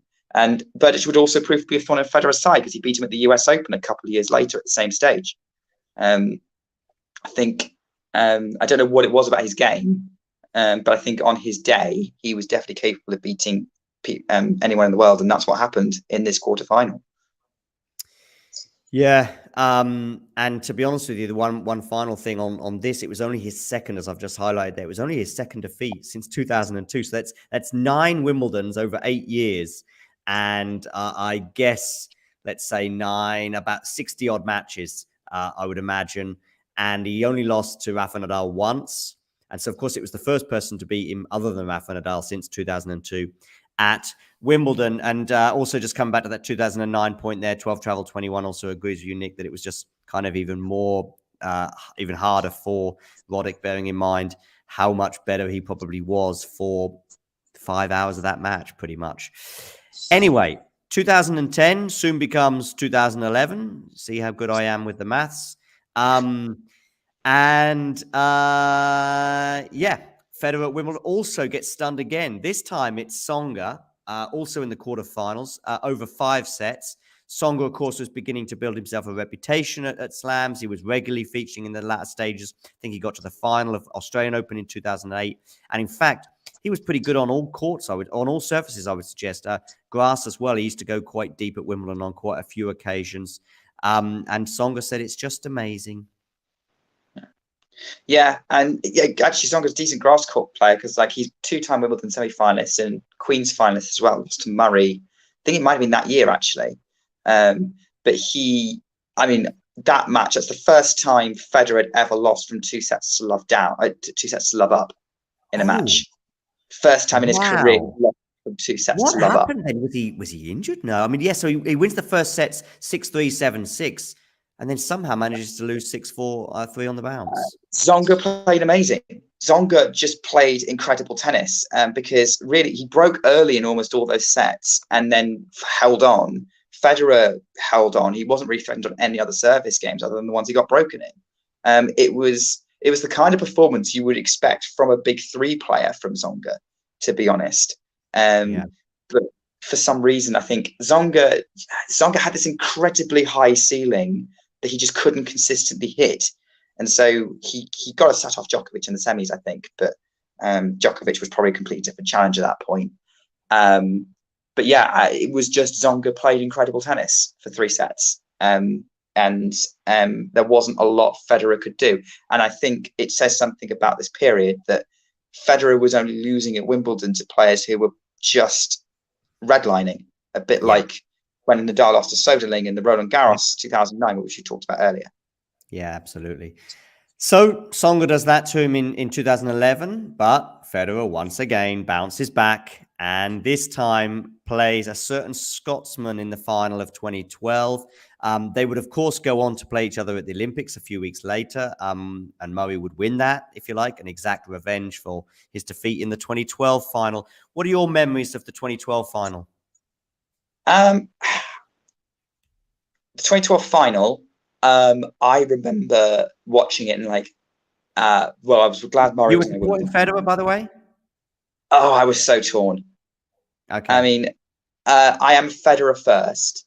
Yeah, I'm Rafa first too, but I was with Murray that day, I'm sure. I remember. If Murray won, I wouldn't have been that upset because, let's face it, then he would have got the monkey off his back. Yeah. That expression. He hadn't won Wimbledon by that stage, right? Yeah, he'd won the US. No, he won the US later that year. He hadn't won a slam yet. Yeah. So this was his 4th Grand Slam final. Because he'd lost to 1 US and 2 Australians, and he's deeply upset by this, John. And it's painful. Yeah, and but Murray was ahead in that match. Murray won the first set and really looked like the better player for much of the second. And then Federer did kind of what he did to Andy Roddick in 2004, where he just suddenly when Murray was serving to try and take it to a second set tiebreak, Federer just barnstormed his way through that game, broke Murray, got the set, leveled it up, and so we're like, where did that come from? But only Roger Federer could produce tennis like that to wrestle it from Andy Murray. Then we had the rain delay, which meant that it ended up being an indoors match. I do have a couple of comments around Federer's 2012 tournament, but before I go into that and talk too much, what do you want to have to say about on the final? Yeah, let me just have a quick word on the final. I think you covered all the bases, to be honest with you. I remember watching this on TV in Yorkshire. I was teaching English that particular summer, and I think that was I think we just arrived, obviously, beginning of July, and a Sunday afternoon off. I remember being in the TV room there watching that match, and maybe it was different from a Federer fan's perspective.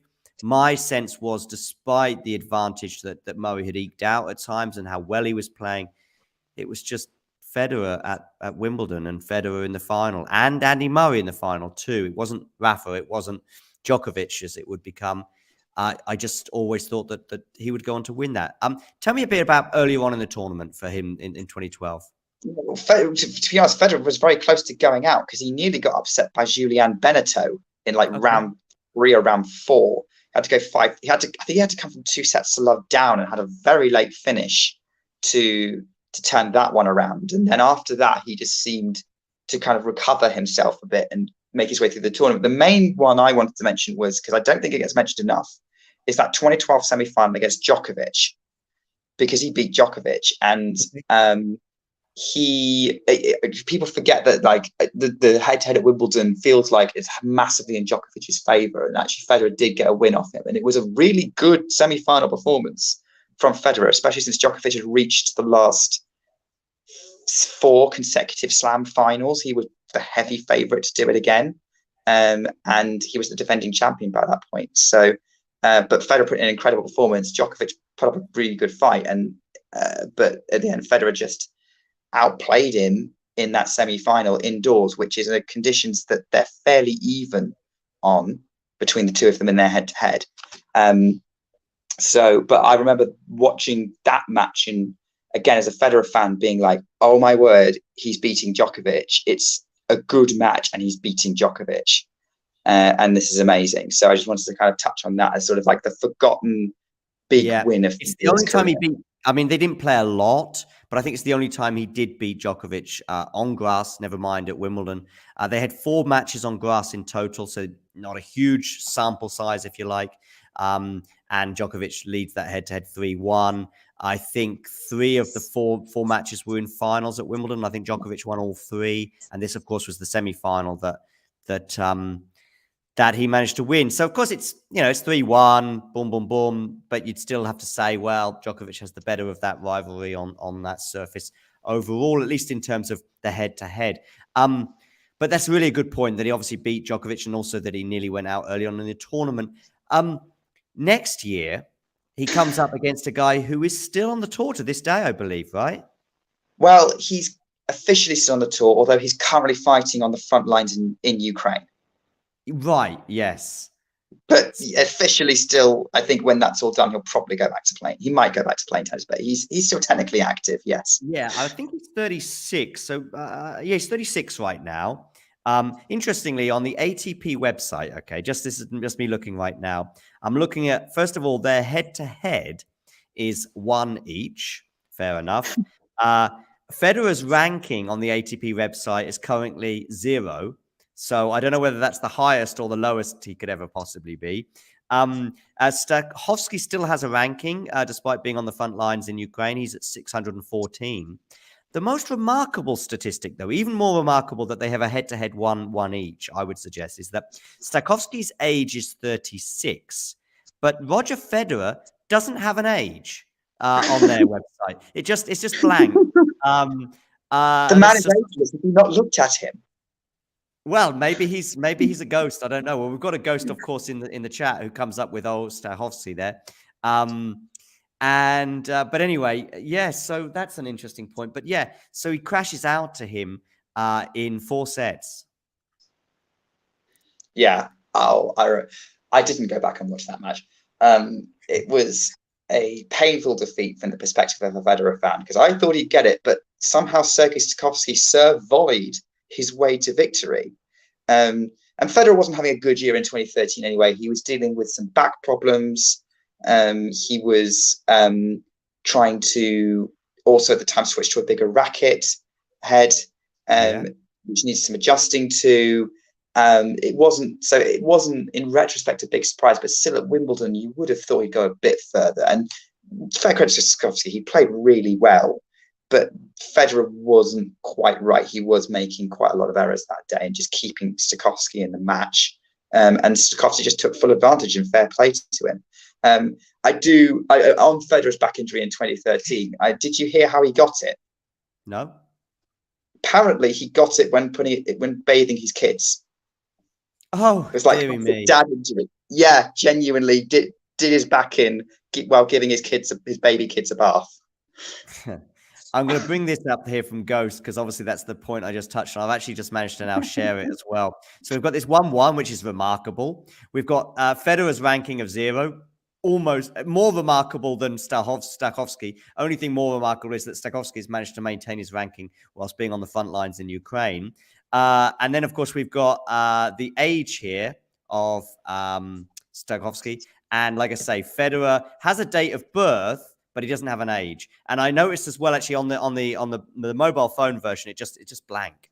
So anyway, trying to sort of remember Federer without forgetting him, without remembering him in a kind of funny way. Okay, say again? The man is immortal. Yeah, the man is immortal. Exactly. Yes, exactly. And the proof is there on the ATP website. So continuing on through, we're now up to 2014. And by the way, we're also now in the midst of a period, as you sort of touched upon there, with the racket change, the back injury, a 4.5-year barren period without winning a slam. What I would say, though, is, and I did touch upon it, I think, in another episode, is that he was still kind of knocking at the door. And he lost to Djokovic in the final in 2014. It was the first time in the final that they'd met. Obviously, the previous time they'd met was in a semi-final. It's the first time in any final. First time in a Wimbledon final, I think, that they'd met. Just trying to think if they'd met in any slam final before that. 2007 US Open final. Federer won in 6 sets. So anyway, but now on this occasion, Djokovic winning. He also won in the final in 2015. Any memories from these 2 Djokovic finals? I remember the 2014 Djokovic final being really, really good. I mean, Djokovic did feel like he had the advantage in that match, but Federer kind of stole the fourth set and got himself back in it and made it a competitive match. And I remember really enjoying it.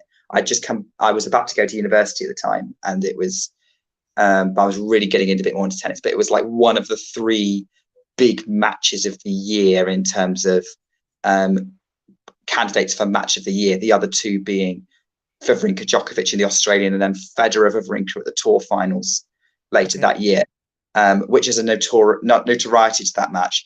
The 2015 final, I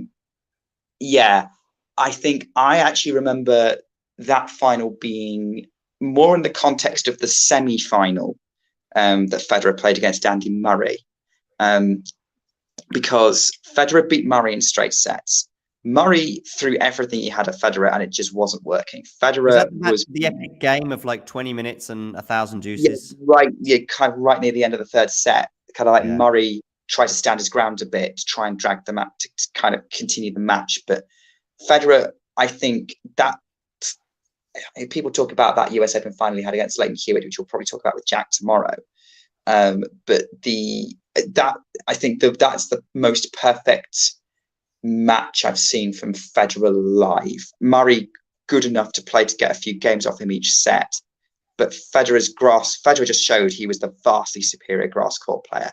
And I honestly think if he brought that level to Djokovic in the final, he probably would have won. But the problem was that I think he kind of peaked too soon and couldn't quite find that level he needed to take it to Djokovic. He got the second set in a really tight tiebreak, and that was a great sort of tussle. Probably the highlight of the match as a whole, even if you're not a Federer fan, because obviously, of course, I'm going to look at the tiebreak that Federer won. But I got the sense that Federer kind of peaked too soon and didn't quite bring the level required to really challenge Djokovic in that final. Did he play back to back against Murray in semi-finals then? Because I think they played in 2015. Because got Jared here, and I've just checked that as well. Jared says that semi-final against Murray in 2015 was an insane. Yeah, I'm talking about 2015. He didn't play Murray in 2014. Got it. Yeah, but anyway, I mean, it doesn't really make much difference. But he obviously couldn't bring it to the final where he lost again to Djokovic. Raonic in the semis in 2016. Did that feel like a shock by then? I mean, Raonic is obviously a good, decent player. No, not really. I mean, first of all, Raonic had played Murray at Queen's in the final a couple of weeks earlier. So actually, the Wimbledon final and the Queen's final were the same 2 players. Raonic had also reached the Wimbledon semi-final before, so and he was having a good tournament. It wasn't that much of a surprise. Also, Federer in 2016 was not having a great year. After reaching the Australian semi-finals, he actually struggled to win more than 3 consecutive matches, even in Halle. It was like the first time since 2000 he hadn't won a title on the ATP tour in the year. So like he was struggling. He was, I think, I don't know what he'd injured, whether it was the back or the elbow or a knee. I can't remember exactly what the injury was, but he was dealing with that. And after that Wimbledon, he took a break. He did. But he missed the US Open. He missed the US Open. That was the first time he was to miss the US Open since '99. So like 17 years he'd been constant in New York, and he skipped. Yeah. I thought he did really well to get to that semi-final, and he could well have got to the final. He did go 5. Thanks, Jared. But actually, I thought he did pretty well, especially since he'd played an epic against Cilic in the quarterfinals as well. Went 5 sets there, and that's regarded as being a really, really good match. I haven't really watched it, but I do remember it's back. But I do remember kind of seeing the end of it and thinking, Federer did well to get through that and win that match. And I think I don't know exactly what went wrong against Raonic, because it's the first time he'd ever lost a Wimbledon semi-final. But he, I think by that point he kind of ran out of gas a little bit, maybe. But I need to go back and watch it. Yeah. Anyway, as you can see, the Renaissance year of 2017, and of course he's won. I think that year. Well, just quickly before I get to that, I mean, it's been 4.5 years since he won a major until he goes into the Australian Open of 2017. I mentioned it before about how Nadal and Djokovic have had they had 2 years of just sort of, where are they? You know, okay, they had 1 or 2 injuries, both players, including Djokovic with his elbow. But Nadal was 2015, 2016. I think Djokovic was 2016, 2017. And in fact, it was the 2018 Wimbledon when Djokovic sort of re-announced himself, his renaissance, if you like, after sort of 2 years really of not winning a major. And but what was interesting with Federer is it was twice the length of time, 4.5 years, compared to say 2 with Federer, with Djokovic and Nadal. But what was in a way more interesting is that he was never that far away. He was getting to semi-finals and finals, whereas Djokovic and Nadal just disappeared. Nadal was going out in second rounds to Dustin Brown and people ranked like 500 in the world at Wimbledon, and he was not even making the final at Roland Garros. Whereas Federer was never that far away. And by 2017, the renaissance occurs. As I said, it begins obviously with winning the Australian Open, beating his nemesis, Nadal. And then I remember him going into Wimbledon that year, and the world seemed like it was back to normal again because Nadal had just won the French. I was sure that Federer would go on and win Wimbledon, and he did. And as you said, he did it the only time in his career. He feels like he did it more than this, but he only did it once without dropping a set, and that was that year. Well, yeah, at Wimbledon. Wimbledon, yeah. But yeah, it's funny that but then again, save the best for last. Why not? That was a great. I mean, as a Federer fan, I love that Wimbledon. It was maybe not the best in terms of memorable matches, apart from Nadal Muller in the 4th round, but Federer's run was so good, and he was challenged at points. He did have a bit of a Thomas Burdick pushed him a little bit in the semis. He got a little bit lucky that Cilic was suffering from blisters in the final. Otherwise, Cilic probably could have challenged him a little bit, especially if you watch their Australian Open semi-final the following year, and that went to 5. Great to watch Federer in 2017, kind of being back, really being aggressive, showing what he could do. And he was the best player in the world in 2017. I know the rankings don't show it, but the fact is because he skipped clay, missed out on some critical points. But he had the edge over Rafa, who was ranked number 1. And at the time, it didn't feel like anyone else was likely to win it because Rafa had struggled at Wimbledon for a few years. Djokovic wasn't looking himself. Murray was struggling. Who else was there? It was going to be Roger.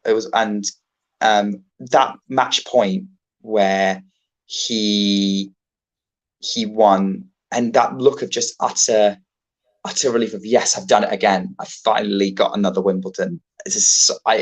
You could see on his face he wanted that Wimbledon win so much, and it was relief almost. It was his final Wimbledon victory. It's not the end of the Wimbledon story. We're almost at the end, but we're not quite there yet. But before we come to the end of the story, if you like, with him and Wimbledon, this is a good question here from Jared. Is it more of an advantage or a disadvantage for Fed to be 5 years older than Nadal and Novak? Is it better to be the front runner or the chaser? Gil says it's a disadvantage for Federer. What are your thoughts on that question, Nick? I'll leave it on the screen, actually. Advantage or disadvantage, it depends in what sense. In kind of, if you're talking the broader GOAT debate, I think GOAT debate is not a slam race. I think he's thinking about I've got an answer for it. If he means Nick, I tell you what. Let me give you my answer because I think that'll give you even more meat to deal with because I think I understand exactly where Jared's coming from. I actually would probably disagree with Gil on this. That I very rarely would disagree with him because he tends to be on the button with most things. The reason why is because I think Federer had the 5 years, if you like, before they were really Novak and Rafa were threatening. He had a 5-year period in which he could clean up, and he did. And he did. We all know about the run that he had. I forget what his run is, but it's like 19 out of 20 slam finals between maybe 05 and 10, something like that. I think in 2010 French Open, he didn't make the final. I think that might have been the one that broke it for him. But which is insane because I've just been praising Rafa, I think, making 17 quarterfinals, which I thought was insane. But actually making 19 out of 20 slam finals is even more impressive.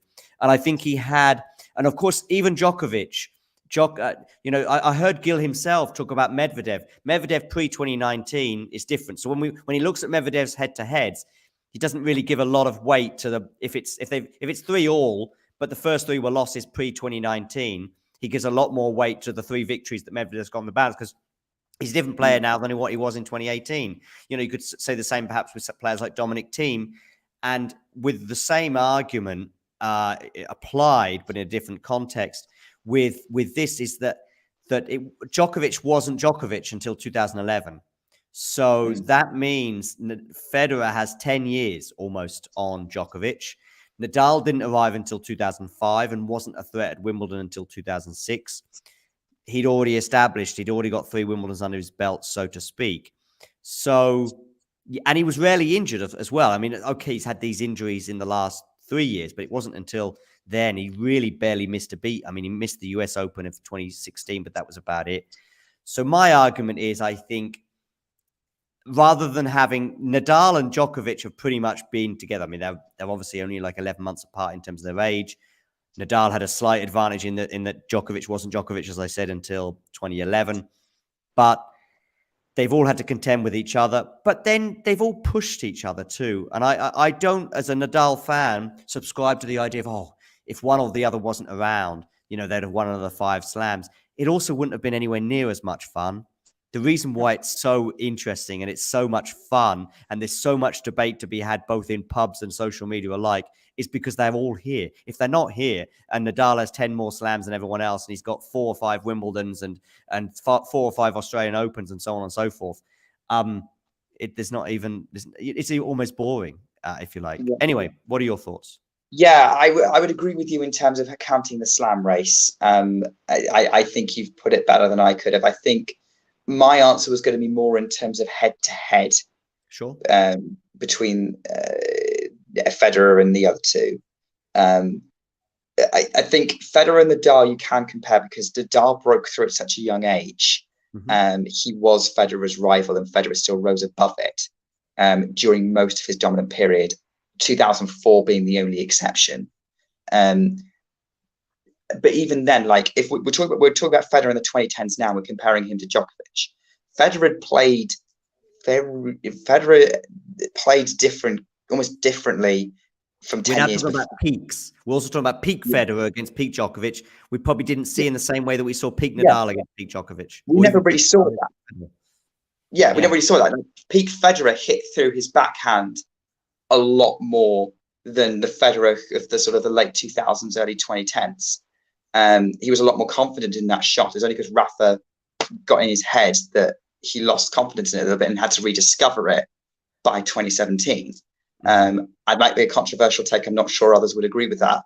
But I don't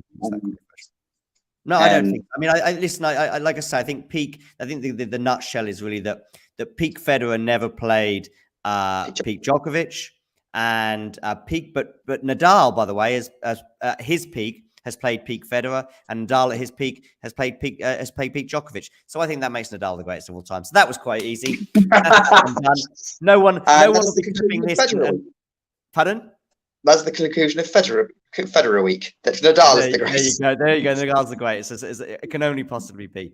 Listen, let's move on because there is one sort of final chapter, not necessarily the most glorious of chapters, if you like, or probably the better way of putting it is probably the most painful chapter, quite possibly, is the latter chapter from 2018, losing to Anderson in the quarterfinals. I mean, the 2018 Wimbledon was kind of there to be won, I would say. Obviously, Nadal is starting to return to form on grass. He gets to the semi-finals. Djokovic hasn't won a major for 2 years. So what happened that day? Do you remember? His forehand malfunctioned. Federer's forehand was not working properly. It was firing all kinds of errors. Anderson was also serving very well. But like Federer had chances to win that match in the 5th set. He had chances to get back in the match in the 3rd set. But he didn't play well enough on the big points to get in. I don't want to take anything down from Anderson, but I do agree with you. It's a massive missed opportunity for Roger Federer. And I think if he'd made a few more of those forehands, he would have won that match. And potentially even the final, because Djokovic, even though he'd just beaten Nadal in an epic semi-final, didn't look quite right, and was very fortunate to play a very gassed Kevin Anderson in that to take that title. I agree. About 2019, before we get to the final itself, there are a couple of points I want to make, which is, despite the fact that Federer is not at his peak, quite possibly nor is Nadal and maybe even Djokovic in many ways. In fact, I would say Djokovic was pretty off color for large parts of that tournament, but they were still steamrolling their opponents. I think all three, Djokovic, Nadal, Federer, got to the semifinals without dropping a set. I honestly don't remember them dropping a set. I was constantly seeing it every day, and it was like, oh, this could be a bit of a banana skin, or this one could be a bit tricky for one or the other, and they would still go on and win comfortably. And they all progressed to the semifinals. Djokovic, being the number one seed, gets the fortunate draw of getting Bautista Agut in one semifinal. In the other semifinal, I was there for both of these semifinals. I think Djokovic won that in 3 or 4 sets. And I was also there for the semifinal of Nadal-Federer. I think it's the only time I saw Nadal play Federer, so I'm quite lucky that I got to see that. It does soothe the, not pain, but disappointment of not being able to make the Laver Cup. I'm kind of okay with not making the Laver Cup, because I've seen Federer play Nadal. I've seen Federer play Tommy Haas in Australia. I'm trying to think if I've seen Federer play any other time. I may well have done, and it skipped my mind right now.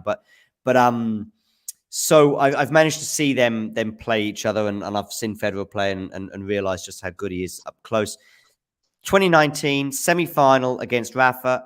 As a Rafa fan, I was pretty confident. I know that Roger had turned the corner in 2017, winning in Australia, winning in Miami, I think it was. It was either Miami or Indian Wells in 2017 that Roger won comfortably. But I just thought that Rafa in 2019 was better than 2017, was better than 2018. And now Rafa was going to win this match. So I was kind of surprised that Rafa barely laid a glove on him in the first set, and it went to a tie break. But I just thought, Rafa's not even getting close here. And Federer won that first set 7-6. And it was one of those ones that went to a tie break, but it's like the better man won the first set. What was even weirder was the second set. Rafa didn't play that well in the second set either, and yet he won it 6-1. It was just it's difficult to explain. And I remember feeling that in the stadium, closely watching every point. And I've seen, I think, highlights and maybe even most of the match again on YouTube. I think it's there or thereabouts. And again, I thought Rafa didn't really play that well, but I think maybe Roger really had a real dip in that second set. 1 set all. He pulls it together in the third set. And I do think by the third set, both are starting to purr. And even in the fourth set, I mean, it was really close in the fourth set. And Rafa really had some really big chances. The last 2 games, to be honest with you, it never obviously reached the heights of 07 and obviously 08, those finals that they had. It never quite reached those heights, except for maybe 2 games. And it's the last 2 games of the match, maybe last 3. And I'd say it's probably the last 3 games of the match. Rafa's staring down the barrel, bearing in mind he's lost his serve. He's trying to get the serve back. He threatens again. My heart is in my mouth watching some of those points, even though I know Rafa goes on to lose the match. My heart is in the mouth, just how aggressive Rafa is playing in those last 2 games, and how Roger's doing everything he can to fight it off. Because I do think if it went to a 5th set, I would have favored Rafa, but we'll never know. But Federer was just also equal to it. And this is a 38-year-old, 39-year-old Federer being equal to it as well, which makes it even more impressive, particularly with the memories of how some of those Wimbledon matches had turned out before, certainly in 08 anyway, that he did remarkably well. And he beats Rafa Nadal. And he surprised me that day even, which I guess I shouldn't be surprised by Roger Federer because, well, he's Roger Federer at the end of the day. No, it's interesting you said you went into that semi-final feeling pretty confident, because Yeah, I went to that semi-final. I went to that semi-final pretty confident Federer was going to win. Oh, So really? Okay. if we'd had Talking Tennis in 2019, that could have been a very interesting session. I went in 2019 Wimbledon. I was fairly confident Federer was looking good, and Federer versus Nadal on grass at that point, I would have favoured Federer. I wasn't, but I knew it was going to be close. I didn't think it was going to be a cakewalk. But Nadal, the Nadal did take it to. I agree with your analysis of the match overall that Federer had the edge, and there was only a bit of a dip that gave Rafa that second set. But my heart was in my mouth for the end of that fourth because I wanted Roger to close it out, and it was so satisfying when he did. So I think Rafa does have a great point, and I think I remember one particularly awful shot he puts into the net. It's a low bounce, but really Rafa should do better with it, and he doesn't, and ends up losing the game in the match. But I think Federer has 3 or 4 match points, by the way, and he can't quite get it over the line. And he can't get it over the line, but he can't get over the line because Rafa is insane with the forehand in particular, I remember. But listen, hats off to Federer. I think this is a really good question here that again, Jared brings up. And I probably agree, certainly on grass, probably on a hard court too. Maybe clay would be a different case, but certainly on those 2 surfaces, which of course is 3 of the 4 majors every year. Roger has dips in matches. Sometimes of the 3 can't quite keep the consistency, but quite possibly his red line is the highest of the 3. You're a Federer fan, but I'm not. And I actually think that's a really good, I would pretty much sign up for that personally. And it also hurts me to say that as a Rafa fan, that perhaps Federer's red line on both grass and a hard court maybe eclipses Rafa. For me, it definitely eclipses Djokovic. Doesn't take anything away from Djokovic's greatness. Doesn't mean that Djokovic isn't the best of all time. But Federer's red line on I think all 3 surfaces does eclipse Djokovic. I actually do agree with it. I had to think about it, but it's like red. When it was the first part, I was like worst dips. I was like, oh no, that's a bit harsh. And I was thinking about it. I was like, no, I've never really seen Nadal go massively off the boil. Like Nadal's never going to have the worst. And Djokovic would have. And Djokovic, I've only seen him have major dips when he's injured or before he was the finished product. But I'm obviously going to support the fact that his red line is higher than the 2. Maybe you could argue 2008 Wimbledon counteracts that in many ways. And it's painful to say that. So it's subjective, but I would like to say that it's true. I also agree with Jared's comment that you've got on the screen now. That if he'd won that 2019 Wimbledon final, he definitely would still be a legitimate argument for the GOAT. And I mean, I'm going to be honest, I still think he does, but that's a topic for another day. It is. Listen, I actually think it's not just me getting touched by the emotion of it.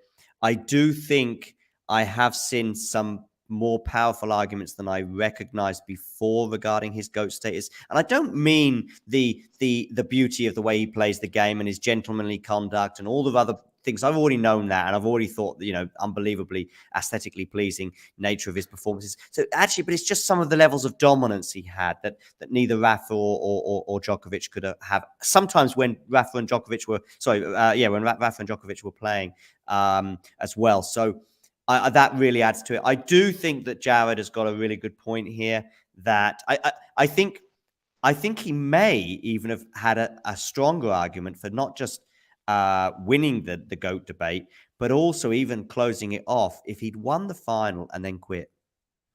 Because what you would do then is you would win that final. You would be on 21 majors. I think Novak would have been on 16. Rafa would have been on about 17, I think, more or less at that point.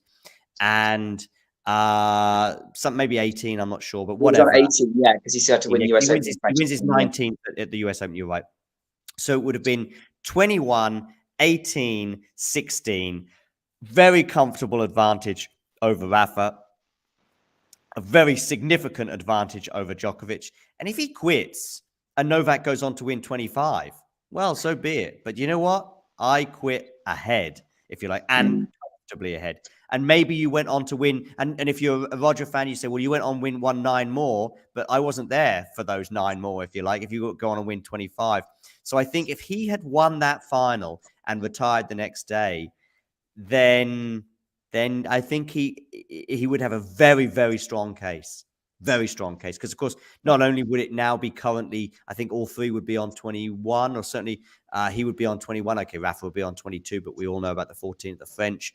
And Novak would be on 20 right now. So he'd still be there or thereabouts, even just in the slam race. But I think just the mere fact that, you know, you leave the sport and you're on top of it.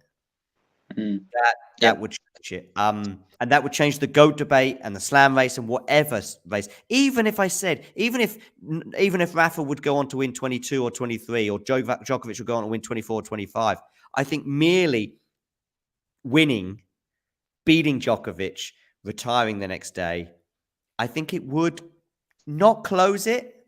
You'd still be having the debate, but it would give him a legitimate argument. I think a very strong argument, as Jared points out.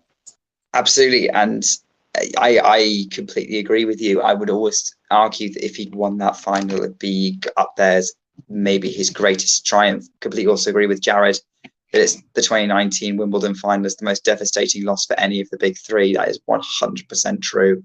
Maybe it's coming from Federer fan bias, but can you name a loss for Rafa that could be harder?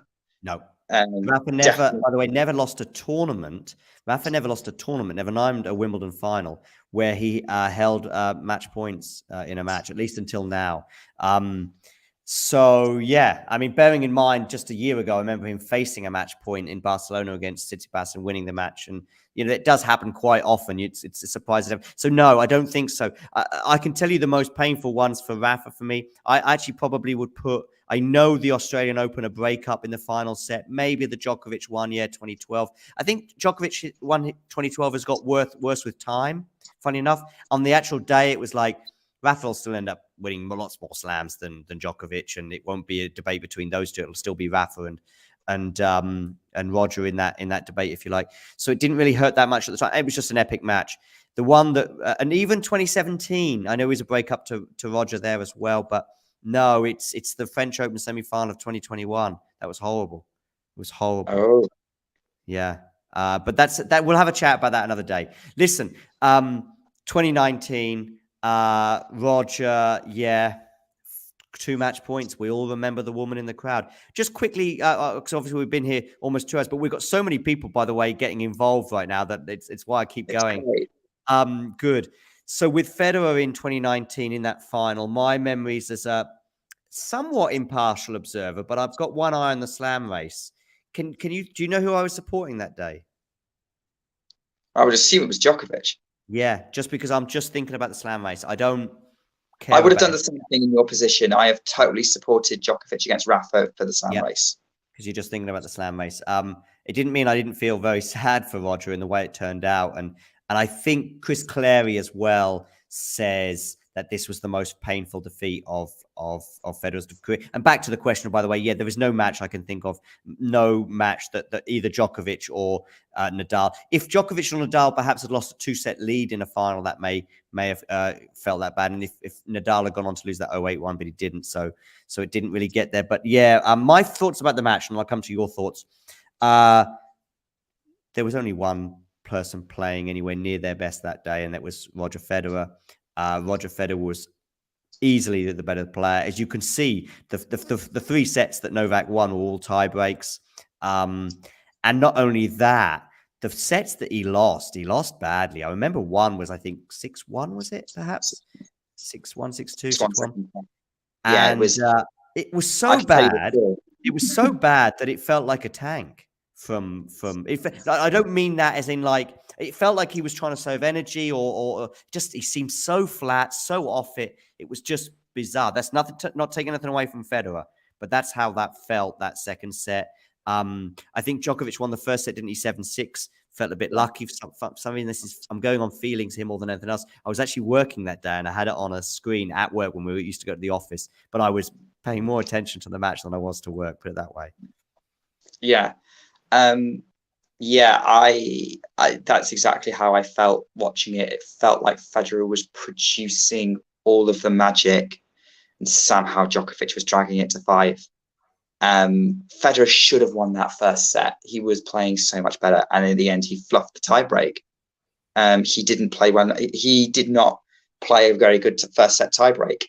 There were too many errors from him, and also Djokovic locked down like he does in critical points. I think even though we didn't see Djokovic at his best through the whole match, we saw Djokovic at his best at the critical moments.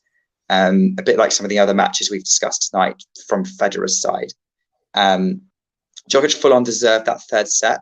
That match deserved to go 5. I honestly think that first, if you swapped the results of the first and the fourth sets, I think it would have been a very accurate way of the match. Maybe Djokovic coming from 2 sets to love down to win it. Kind of felt like that, even though it was Federer who was always seemed to be the one trying to come back. And Federer still had chances to break in the 5th set quite often. It wasn't just it, but the match points in the 5th.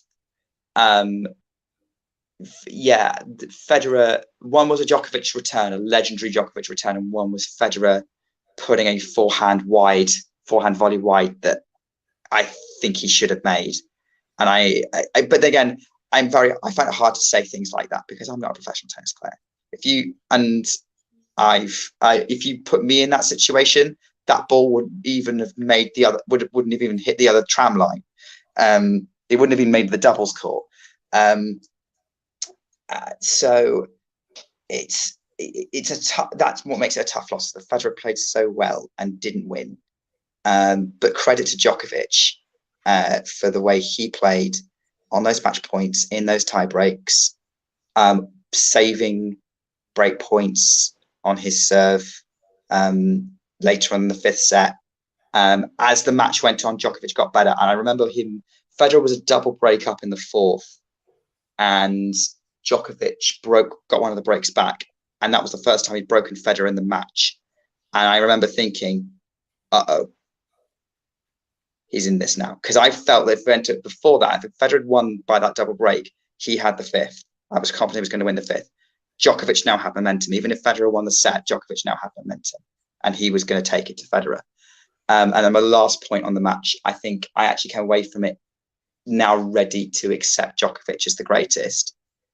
Because if you can play not even your A game in a Wimbledon final against Roger Federer and still win, then there's something special there. Yeah. Well, anyway, it happened. And it happened, and that's how it is. But of course, 2021, he was to come back. Of course, he missed 2020 because of COVID. I mean, everyone missed it, so to speak. It was the first time, I think, since the Second World War that there'd been no Wimbledon. What are your thoughts on that 2021 run that obviously meant he got to play in the final, in the quarterfinal against Hurkacz, didn't he? And what are your thoughts on that run? Given what we know now, he did very well. Roger Federer got to the quarterfinals of Wimbledon on one leg. Yeah. And he beat Cameron Norrie to do it in the 3rd round in what was actually quite a good match. Norrie almost came back at him and Federer locked it down and said, no, you're not beating me today, and outplayed him in that 4th set. Norrie was a bit nervous in the first 2 sets, but then Federer got the match back. He kept himself in the match after the 3rd, but Federer locked down the 4th and with some brilliant play. And I'm saying this now because we know Norrie is now a top 8 player, Grand Slam, a Wimbledon semi-finalist, had home advantage in some ways, and the way Federer played that day was great. He was a little bit lucky because he was going 5 sets with Mannarino, and then Mannarino slipped and couldn't finish the match. Otherwise, I think he was actually in danger of going out first round. But once he got through, actually, I thought he progressed pretty well. But it was clear when he played Hurkacz in that final match that he just didn't have enough left, especially by the 3rd set, which is why he got bageled. But I don't think he could have won that match. I think there wasn't enough left in the legs to do it. And it wasn't a fitness issue. It was just the injury was too much. As we've now seen, I mean, like, we're now in a position where the reason he's retiring is he can't rehab that knee back to where he needs it to be to play professionally. So that's where we're at. So it's a sad way to go out on your final Wimbledon, but as a run, regardless of that match, as a run, it was an impressive end to Roger Federer's Wimbledon story, that he's still the best grass court, one of the best grass court players in the world. Yeah. And you take one of his legs out. Yeah, I agree. Nick, it's been an epic one. The most epic one so far. But there's obviously, I'm sure there's so much we've missed. I'm sure the viewers are going, what about this match? What about that point? Well, this would be longer than his career perhaps if we kept going. But Nick, thank you so much for coming along today. I couldn't have shared it with a better person, really, particularly considering your fan and support for Roger. And of course, he mentioned that in his thank you and goodbye sort of speech as it was last week. So yeah, thanks, Nick. And the rest, go on, Nick. I was going to say, just to do a plug for you, John, I'm massively looking forward to obviously going over the US Open with Jack, but I'm also really looking forward to listening into your chat with Owen. Is it tomorrow about Federer's greatest matches? Wednesday. We're going to do Wednesday night. We're going to talk about some of his his greatest matches. And I will be tuning in because I cannot think of two better people to discuss Federer's greatest matches and breaking those down. I'm really looking forward to that. Yeah, and I think Vanch may well join us as well. So that's still to come. I think it's tomorrow morning, Jack and I looking at the US Open and Federer's ups and downs there, shall we say. And then obviously, on Wednesday evening, I think it is sort of around about 6 o'clock Central European time, maybe a bit earlier in the UK. We'll be going through, I think, 5 of his most epic encounters, if you like. So, Nick, thanks for that little plug. And to the rest of the tennis world, thanks for stopping by.